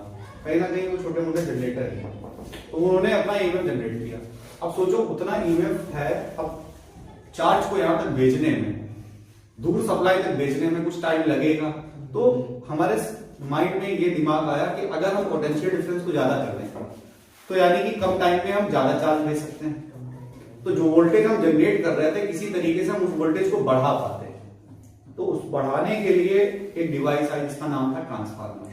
तो ट्रांसफार्मर वर्ड अगर देखो तो ट्रांसफॉर्म से बना, तो ट्रांसफॉर्म करना है हमें। क्या करना है हमें? पावर, क्योंकि पावर का फॉर्मूला होता है एनर्जी अपॉन टाइम। एनर्जी को हम सिर्फ कन्वर्ट कर सकते हैं, एक पर्टिकुलर एनर्जी को हम कहीं से बढ़ा नहीं सकते, तो हमें उसी एनर्जी पे रखना था। बस हमें क्या करना था? वोल्टेज बढ़ा देना, या जब वोल्टेज बढ़ाएंगे करंट कम हो जाएगा। तो जो ट्रांसफार्मर होता है, transformer is a device used to increase alternating current at low alternating voltage at high alternating current to high alternating voltage at low alternating current and vice versa, यानी कि इसका उल्टा भी। तो ट्रांसफार्मर क्या होता है? ट्रांसफार्मर एक ऐसी डिवाइस होती है जो low alternating voltage at high alternating current को high alternating voltage at low alternating current में कन्वर्ट कर देती है, इसका उल्टा भी कर सकती है। तो ट्रांसफार्मर किस प्रिंसिपल पर बेस्ड होते हैं? ट्रांसफार्मर बेस्ड होते हैं। अभी हमने बताया, उसको हम लोग लिख के भी देखते हैं। ट्रांसफार्मर हमने देखा, ये क्या था? पहले एक सप्लाई थी, अब हमारे पास में क्या था? 12 किलो वोल्ट, ये 400 किलो वोल्ट का वोल्टेज हमने जनरेट किया। अब इतने वोल्टेज का जनरेट किया, हमें भेजना है कहीं और, तो अगर कहीं और भेजना तो यहाँ पर हम एक ट्रांसफार्मर लगाएंगे। बीच में इस तरीके की आपने देखे होंगे, इस तरीके के आपको टावर्स मिलेंगे खेतों में लगे हुए, जिससे कि ट्रांसमिशन होता है इलेक्ट्रिसिटी का। तो अब एसी के थ्रू हम लोग ट्रांसमिशन करते हैं। क्यों ट्रांसमिशन करते हैं? क्योंकि ट्रांसफार्मर जो है वो एसी को ही चेंज कर सकता है, डीसी को बदल नहीं सकता। और जो हमारे पास जनरेट भी हो रही थी वो एसी जनरेट हो रही थी, क्योंकि उससे पहले जब बैटरी से करंट जनरेट करते थे वो डीसी हुआ करता था। जब एसी की डिस्कवरी भी नहीं थी एडिसन के जमाने में, एसी की बारे में जो रिसर्चेस की वो निकोलस टेस्ला ने की थी। तो उससे पहले क्या होता था, जब किसी को इलेक्ट्रिक सप्लाई देनी पड़ती थी तो उसी के घर में बहुत बड़ी सी बैटरी बनानी पड़ती थी, मोटे मोटे खंबे, उससे जो है वो घर के अंदर एक बल्ब जलाने के लिए बड़ा काम धाम करना पड़ता था। अब सोचो उतनी इलेक्ट्रिसिटी अगर हमें कहीं एक सिटी से दूसरे सिटी तक, एक जगह जहां पर पावर प्लांट में इलेक्ट्रिसिटी जनरेट हो रही है उससे हमें आसपास की सारी सिटीज को, डिस्ट्रिक्ट्स को अगर सप्लाई देनी है तो कैसे देंगे? तो डीसी में तो पॉसिबल नहीं होता, क्योंकि डीसी में क्या होता, वोल्टेज हमारा सेम रहता। अब उतने कम वोल्टेज में अगर हमने 12 किलो वोल्ट का वोल्टेज जनरेट किया, अब उतने वोल्टेज पे अगर हमें ट्रांसफॉर्म करना है तो हमारे पास में ट्रांसफॉर्म करने के लिए जो बिजली के खंभे थे, तो सोचो इस समय जितने बड़े बिजली के खंभे हम देखते हैं उतने मोटे तो तार चाहिए होते हैं। ठीक है, क्यों चाहिए होते? क्योंकि H का फॉर्मूला होता है I²RT, और R की वैल्यू अगर सोचो, अगर एरिया क्रॉस सेक्शन हम कम रखेंगे तो R हमारा बहुत ज्यादा हो जाएगा। सोचो एक सिटी से दूसरे सिटी तक कितने लंबे लंबे तार, तो यानी कि लेंथ कंडक्टर की ज्यादा है, तो हमारे पास में क्या होगा, ज्यादा से ज्यादा हीट प्रोड्यूस हो जाती और ज्यादा से ज्यादा सप्लाई हम दे ही नहीं पाते, क्योंकि वो तो कन्वर्ट हो जाती ना इसमें हीट एनर्जी, तो हमारी पावर वेस्ट चली जाती। इसलिए जरूरत हुई कि क्यों ना हम चार्ज को भेज रहे हैं, तो इलेक्ट्रिसिटी को भेज रहे हैं, तो क्यों ना हम पोटेंशियल डिफरेंस को बढ़ा दें। तो पोटेंशियल डिफरेंस को बढ़ाने के लिए ट्रांसफार्मर का इंतजाम किया गया। तो ट्रांसफार्मर होता क्या है, जैसे हमने बताया, it's a device used to convert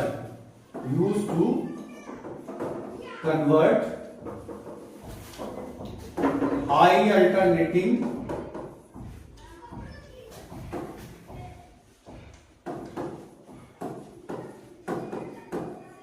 voltage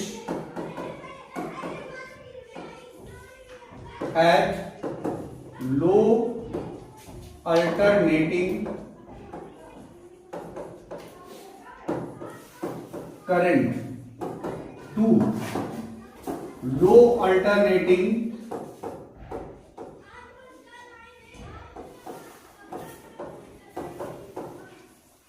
voltage at high alternating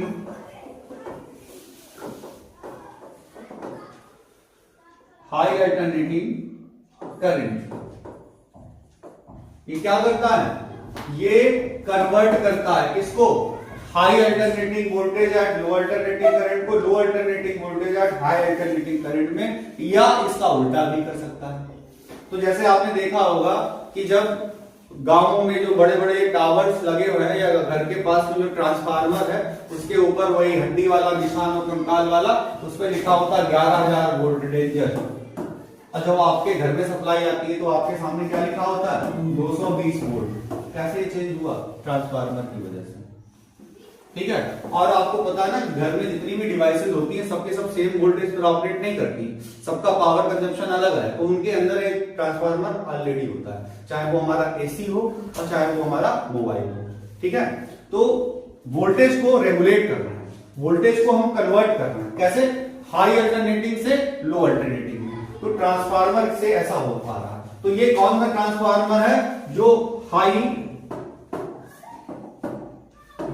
high alternating voltage को लो अल्टरनेटिंग वोल्टेज में कन्वर्ट कर रहा है, स्टेप डाउन। कौन सा ट्रांसफार्मर हुआ ये, स्टेप डाउन। तो देखो यहां पर ध्यान दीजिएगा, देखो 12 किलो वोल्ट था, इसको 400 किलो वोल्ट में कन्वर्ट करना था, तो कौन सा था, तो यहां पर हुआ स्टेप अप, और यहां पर क्या हुआ, स्टेप डाउन।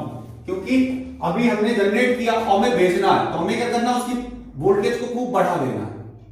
ठीक है, जैसे कि कोई बॉल हमारे पास आ रही थी, हमें और तेजी से फेंकनी, तो ताला लगा के हमें फेंक तो दी, तो उसके लिए हमें क्या करना है, हमें वोल्टेज को बहुत बढ़ाना है। तो वोल्टेज को बढ़ाना तो कौन से ट्रांसफार्मर का यूज करना है, स्टेप अप। फिर हमारे पास सप्लाई में चलता रहा, फिर हमारे जो डिस्ट्रिक्ट लेवल पे पावर हाउस होता है वहां पर वोल्टेज हमने लिया, तो वो किससे लिया, स्टेप डाउन ट्रांसफार्मर से। अब स्टेप डाउन ट्रांसफार्मर से हमारे घर में पहुंचा, तो कम वोल्टेज था, लेकिन और भी कम कर दिया, जो हमारा जो लोकल ट्रांसफार्मर था उसने उसको और कम कर दिया। इंडिया का जो बेसिक है वो क्या है, 220 से 240। ठीक है, 220 है। तो जितनी भी डिवाइस हम लोग देखते हैं तो उनपे लिखा होता है ना 220 वोल्टेज, 50 हर्ट्ज फ्रीक्वेंसी, यानी कि जो उनका जो 220 पर वो ऑपरेट होते हैं। अगर 220 वो उनका आरएमएस वोल्टेज होता है, तो हमने उसको कन्वर्ट कर दिया 220 पे, फिर हमारे घर में एसी सप्लाई आ गई, यानी जनरेट हुई थी एसी, आई भी एसी, लेकिन वोल्टेज जो था वो जनरेट कुछ और हुआ था, फिर भेजा गया किसी और पे, उतारा गया किसी और पे, हमारे घर में आया वो किसी और वोल्टेज पे। क्योंकि अगर सोचो जितना वोल्टेज था उतना ही वोल्टेज अगर हम यहाँ दे देते तो घर में कोई डिवाइस ही ऐसी नहीं होती जो चल पाती। अगर हम एक टीवी लें और अपने ये जो खेतों में लगे होते हैं तार, इनमें जाके अपनी टीवी जोड़ दें तो टीवी वहां पर दब जाएगी, फूक जाएगी, इतना ज्यादा वोल्टेज उसको मिल जाएगा। तो सोचो जितना वोल्टेज हमने जनरेट किया हम उतने पे भेज नहीं सकते हैं, तो उसके लिए हमें बढ़ाना है। और जितना वोल्टेज आ रहा उस पर हमारी डिवाइस नहीं कम चलेगी तो उसको हमें कम करना है, तो हमें ट्रांसफार्मर का यूज करना पड़ा।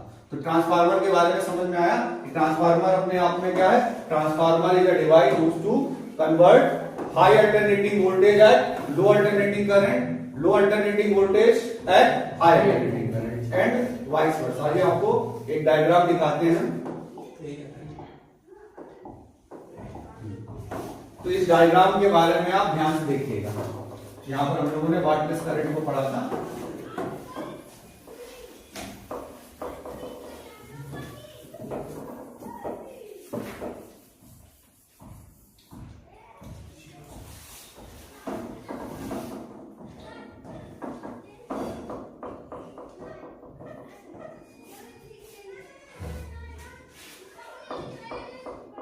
ये देखिए ये हमारा ट्रांसफार्मर है। तो ट्रांसफार्मर का काम हमने बता दिया ये क्या करता है।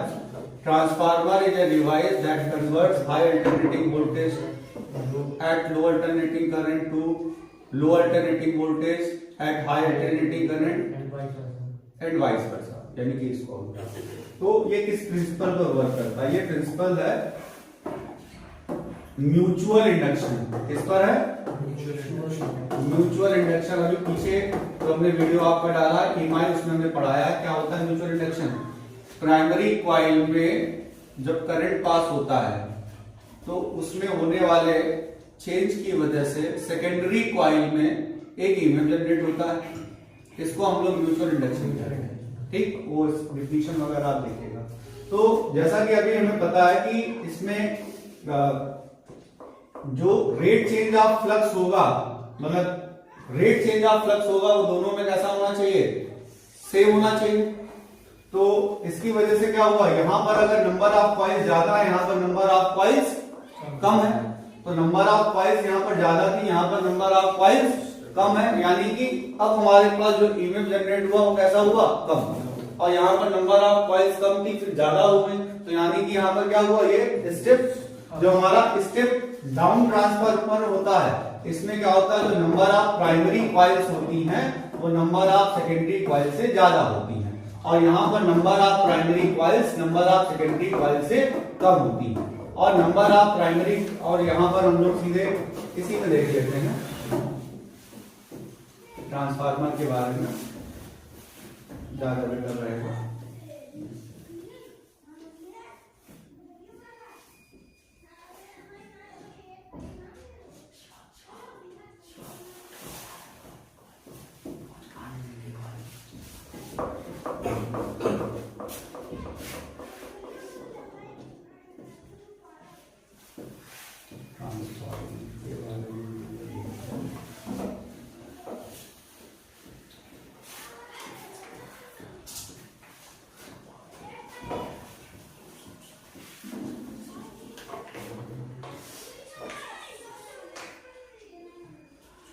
इसको जरा पॉज करो, ट्रांसफार्मर नहीं मिला इसको।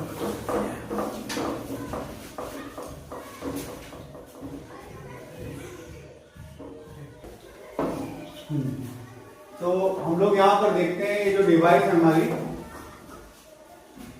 ये ट्रांसफार्मर। इस ट्रांसफार्मर में हमने देखा, ट्रांसफार्मर के बारे में बाकी तो चीजें हम लोग यहाँ पर डिस्कस कर चुके हैं, स्टेप अप स्टेप डाउन के बारे में। स्टेप अप में क्या होगा कि प्राइमरी कॉइल्स हमारी कम और सेकेंडरी ज्यादा होंगी, और दूसरे में क्या होगा, उससे कम होगा। तो यहाँ पर आपको पता है जो हमारा जो फ्लक्स होता है वो फ्लक्स किस पे डिपेंड करता है? फ्लक्स डिपेंड करता है नंबर ऑफ कॉइल्स पे। तो फाई अपॉन फाई पी की वैल्यू क्या होगी? NS अपॉन NP, यानी कि फाई एस की वैल्यू क्या हो जाएगी?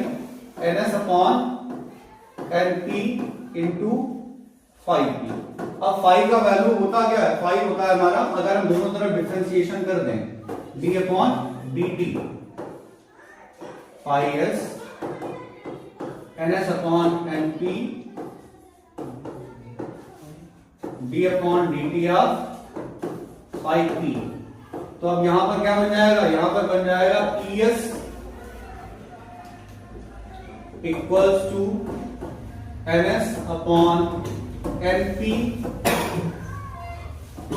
इंटू ईपी, यानी कि ईएस अपॉन ईपी क्या हो जाएगा, एनएस अपॉन एनपी हो जाएगा। यानी कि जो इंड्यूस्ड ईएमएफ है वो नंबर ऑफ टर्न्स के डायरेक्टली प्रोपोर्शनल है। तो हमें लिखना क्या था, एक चीज और देख लेते हैं कि जब ये ट्रांसफार्मर जो है अगर आपसे पूछा जाए, अगर वैसे चांसेस ज्यादा है आपके जनरेटर के, अगर पूछा जाए तो हम लोग क्या कहेंगे, it's a device used for converting low alternating voltage at high alternating current into high alternating voltage at low alternating current and vice versa. किस प्रिंसिपल पर वर्क करता है, म्यूचुअल इंडक्शन पे। If two coils are inductively coupled and when current or magnetic field is flux is changed from one of the two coils and induced EMF is produced in the other coil। ठीक है, जिसमें AC source जुड़ा होता है उसको primary coil कहते हैं, जिसमें हमारा सोर्स नहीं जुड़ा होता है, जहां पर हमें आउटपुट चाहिए होता है, जहां पर हमारा लोड होता है, उसको हम लोग कहते हैं सेकेंडरी कॉइल। ठीक है, अभी हमने स्टेप अप और स्टेप डाउन के बारे में बता दिया, डिफिनिशन हो गई, प्रिंसिपल हो गया, टाइम। उसके बाद अब हम लोग इसका एक्सप्रेशन कर रहे थे, तो एक्सप्रेशन में हमने क्या बताया, जो फाई होता है वो directly proportional to number of turns होता है। तो यानी कि अगर phi P upon phi S की बात करेंगे तो क्या हो जाएगा, N P upon N S. यानी कि अगर फाई पी इक्वल्स टू निकालेंगे तो आ जाएगा N P upon N S phi S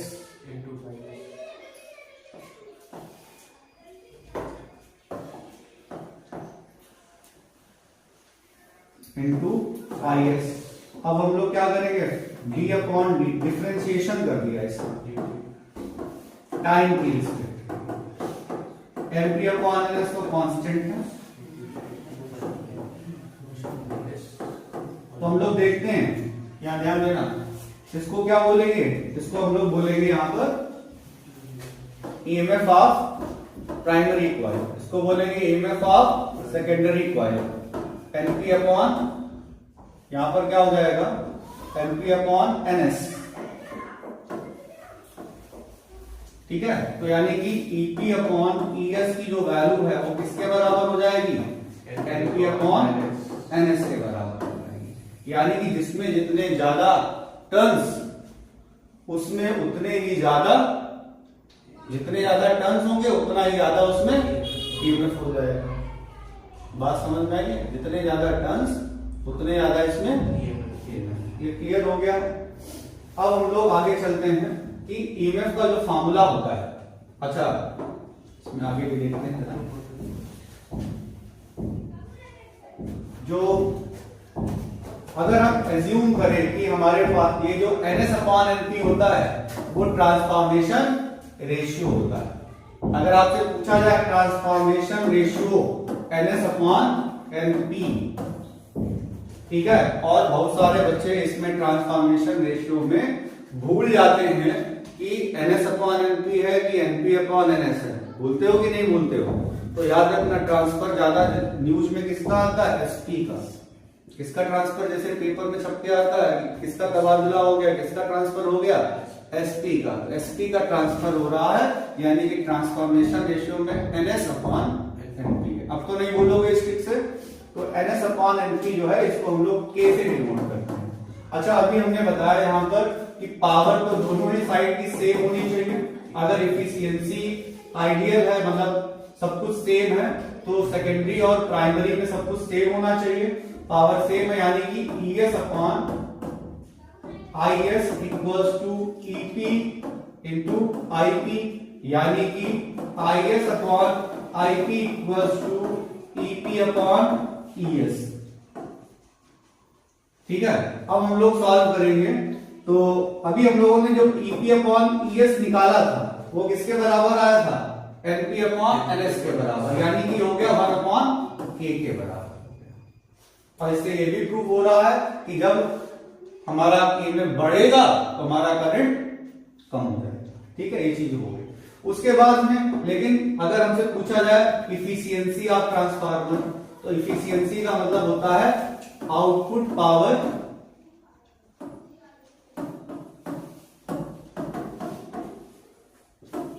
upon input power into 100। तो output power upon input power, अब क्या हो जाएगा, ES IS upon EP IP into 100। ठीक है, तो ये यहां से हम लोग पावर निकाल लिए। अब यहां पर आइडियल ट्रांसफार्मर होता तो उसकी इफिशियंसी कितनी आती, 100%, जो कि नहीं हो सकती है, तो यानी कि हमेशा कम होगी। तो अब उसके लिए हम लोग क्या करेंगे कि ये जो पावर है, ये इसमें डिस्कशन, मतलब क्यों ऐसा होता है कि पावर कम हो जाती है। तो पावर कम होने के बारे में हम लोग यहाँ पर देखेंगे कि पावर कम क्यों हो रही है। तो उसमें कुछ लॉसेस होते हैं, उन लॉसेस के बारे में हम लोग डिस्कस करेंगे। तो एनर्जी लॉसेस ऑफ ट्रांसफार्मर, तो पहले हमारे पास में एनर्जी लॉसेस इन ट्रांसफार्मर, तो कुछ होते हैं हमारे लोड, नो लोड लॉसेस, एक होते हैं लोड लॉसेस। तो नो लोड लॉसेस का मतलब यानी कि उसमें कुछ जुड़ा हो चाहे ना जुड़ा हो, लेकिन फिर भी वहां पर हमारे पास कुछ ना कुछ पावर की लॉस हो जाएगी, जैसे मैग्नेटिक कोर की वजह से, जो हमारी मैग्नेटिक कोर होती है उसकी वजह से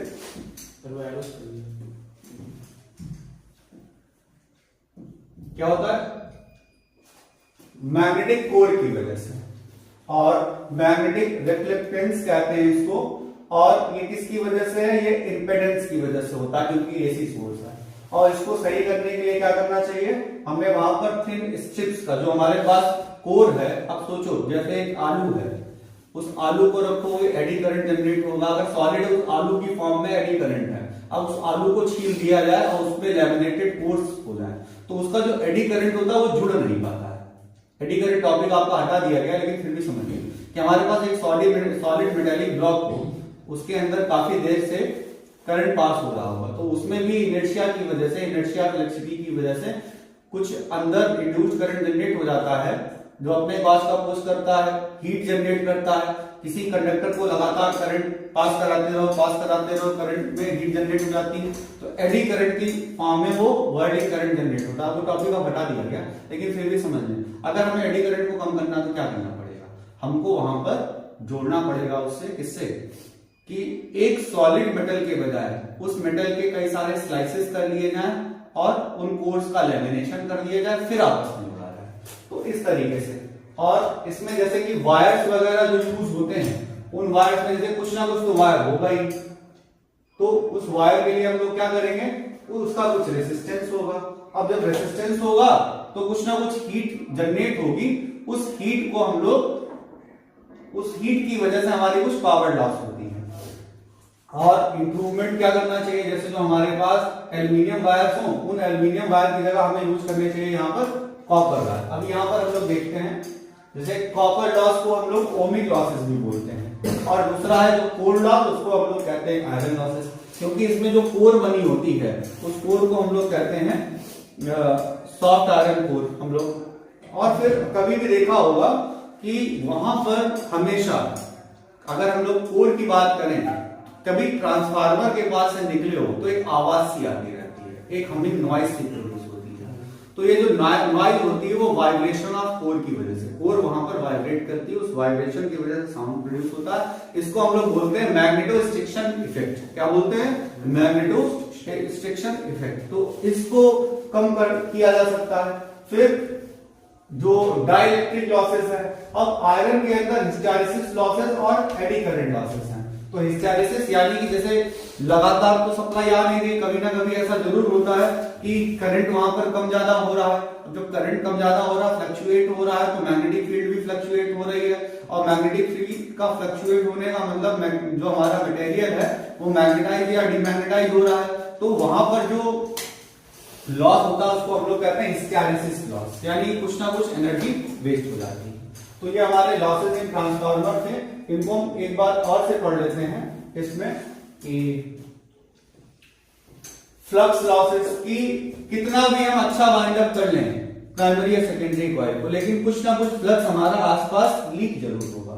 दूसरा कॉपर लॉस, हमने बताया कि जो कॉपर वाइंडिंग थी, जो कॉइल थी वो किसकी थी, कॉपर वायर की थी, तो वो था आयरन लॉस, कॉपर लॉस। फिर उसके अंदर जो कोर थी वो आयरन की थी, आयरन लॉस, उसी की वजह से क्या हुआ, हिस्टैरिसीस लॉस, और उसके मूवमेंट की वजह से, उसके वाइब्रेशन की वजह से क्या हुआ, हमिंग लॉसेस, जिसको हमने कहा मैग्नेटोस्ट्रिक्शन इफेक्ट। तो यहाँ पर ईटा का फॉर्मूला अभी हमने बताया, ES IS upon EP into IP, इसमें 100 से मल्टीप्लाई कर देते हैं, तो 100 से मल्टीप्लाई करने पे क्या हो जाता है, परसेंटेज में एफिशिएंसी निकल आती है। फिर हम लोग क्या करते हैं कि AC में ट्रांसमिशन करना क्यों आसान है, हम लोगों ने अभी डिस्कसिंग किया कि क्यों ज्यादा आसान है। लेकिन एक चीज को याद रखिएगा कि AC DC से ज्यादा खतरनाक होता है, AC DC से ज्यादा खतरनाक होता है। क्यों? क्योंकि जैसे कि अगर हमने DC में अगर किसी को वोल्टेज दिया, DC में किसी को वोल्टेज दिया हमने 220 वोल्ट, तो वो 220 ही रहेगा। AC में अगर हमने किसी को 220 वोल्ट दिया, ठीक है, इसमें अगर इसको 220 वोल्ट दिया तो 220 वोल्ट में क्या हो जाएगा, तो 220 वोल्ट हमारा ये DC वोल्टेज है, वो सॉरी ये जो AC वोल्ट था DC, ये तो हमारा कांस्टेंट रहा, यहां पर ये हमारा ये कांस्टेंट रहा, और ये हमारा जो है कांस्टेंट नहीं है, ये हमारा RMS वोल्टेज है। तो VRMS की वैल्यू होती है V0 अपॉन √2, तो यानी कि V0 की वैल्यू क्या हो जाएगी, VRMS इंटू √2।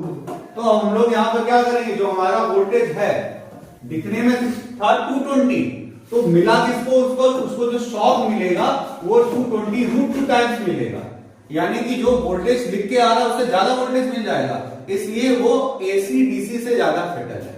दूसरी बात यहां पर हम लोग पढ़ते हैं थोड़ा सा स्किन इफेक्ट के बारे में। कई बार आपने देखा होगा एक मोटे वायर की बजाय कई सारे वायर्स को आपस में लपेटा जाता है, फिर उनसे एक वायर बनाया जाता है, क्योंकि हम लोगों ने पहले चैप्टर में पढ़ा था, दूसरे चैप्टर में भी पढ़ा है कि जो मेनली जो चार्ज होता है वो सरफेस पर रहता है।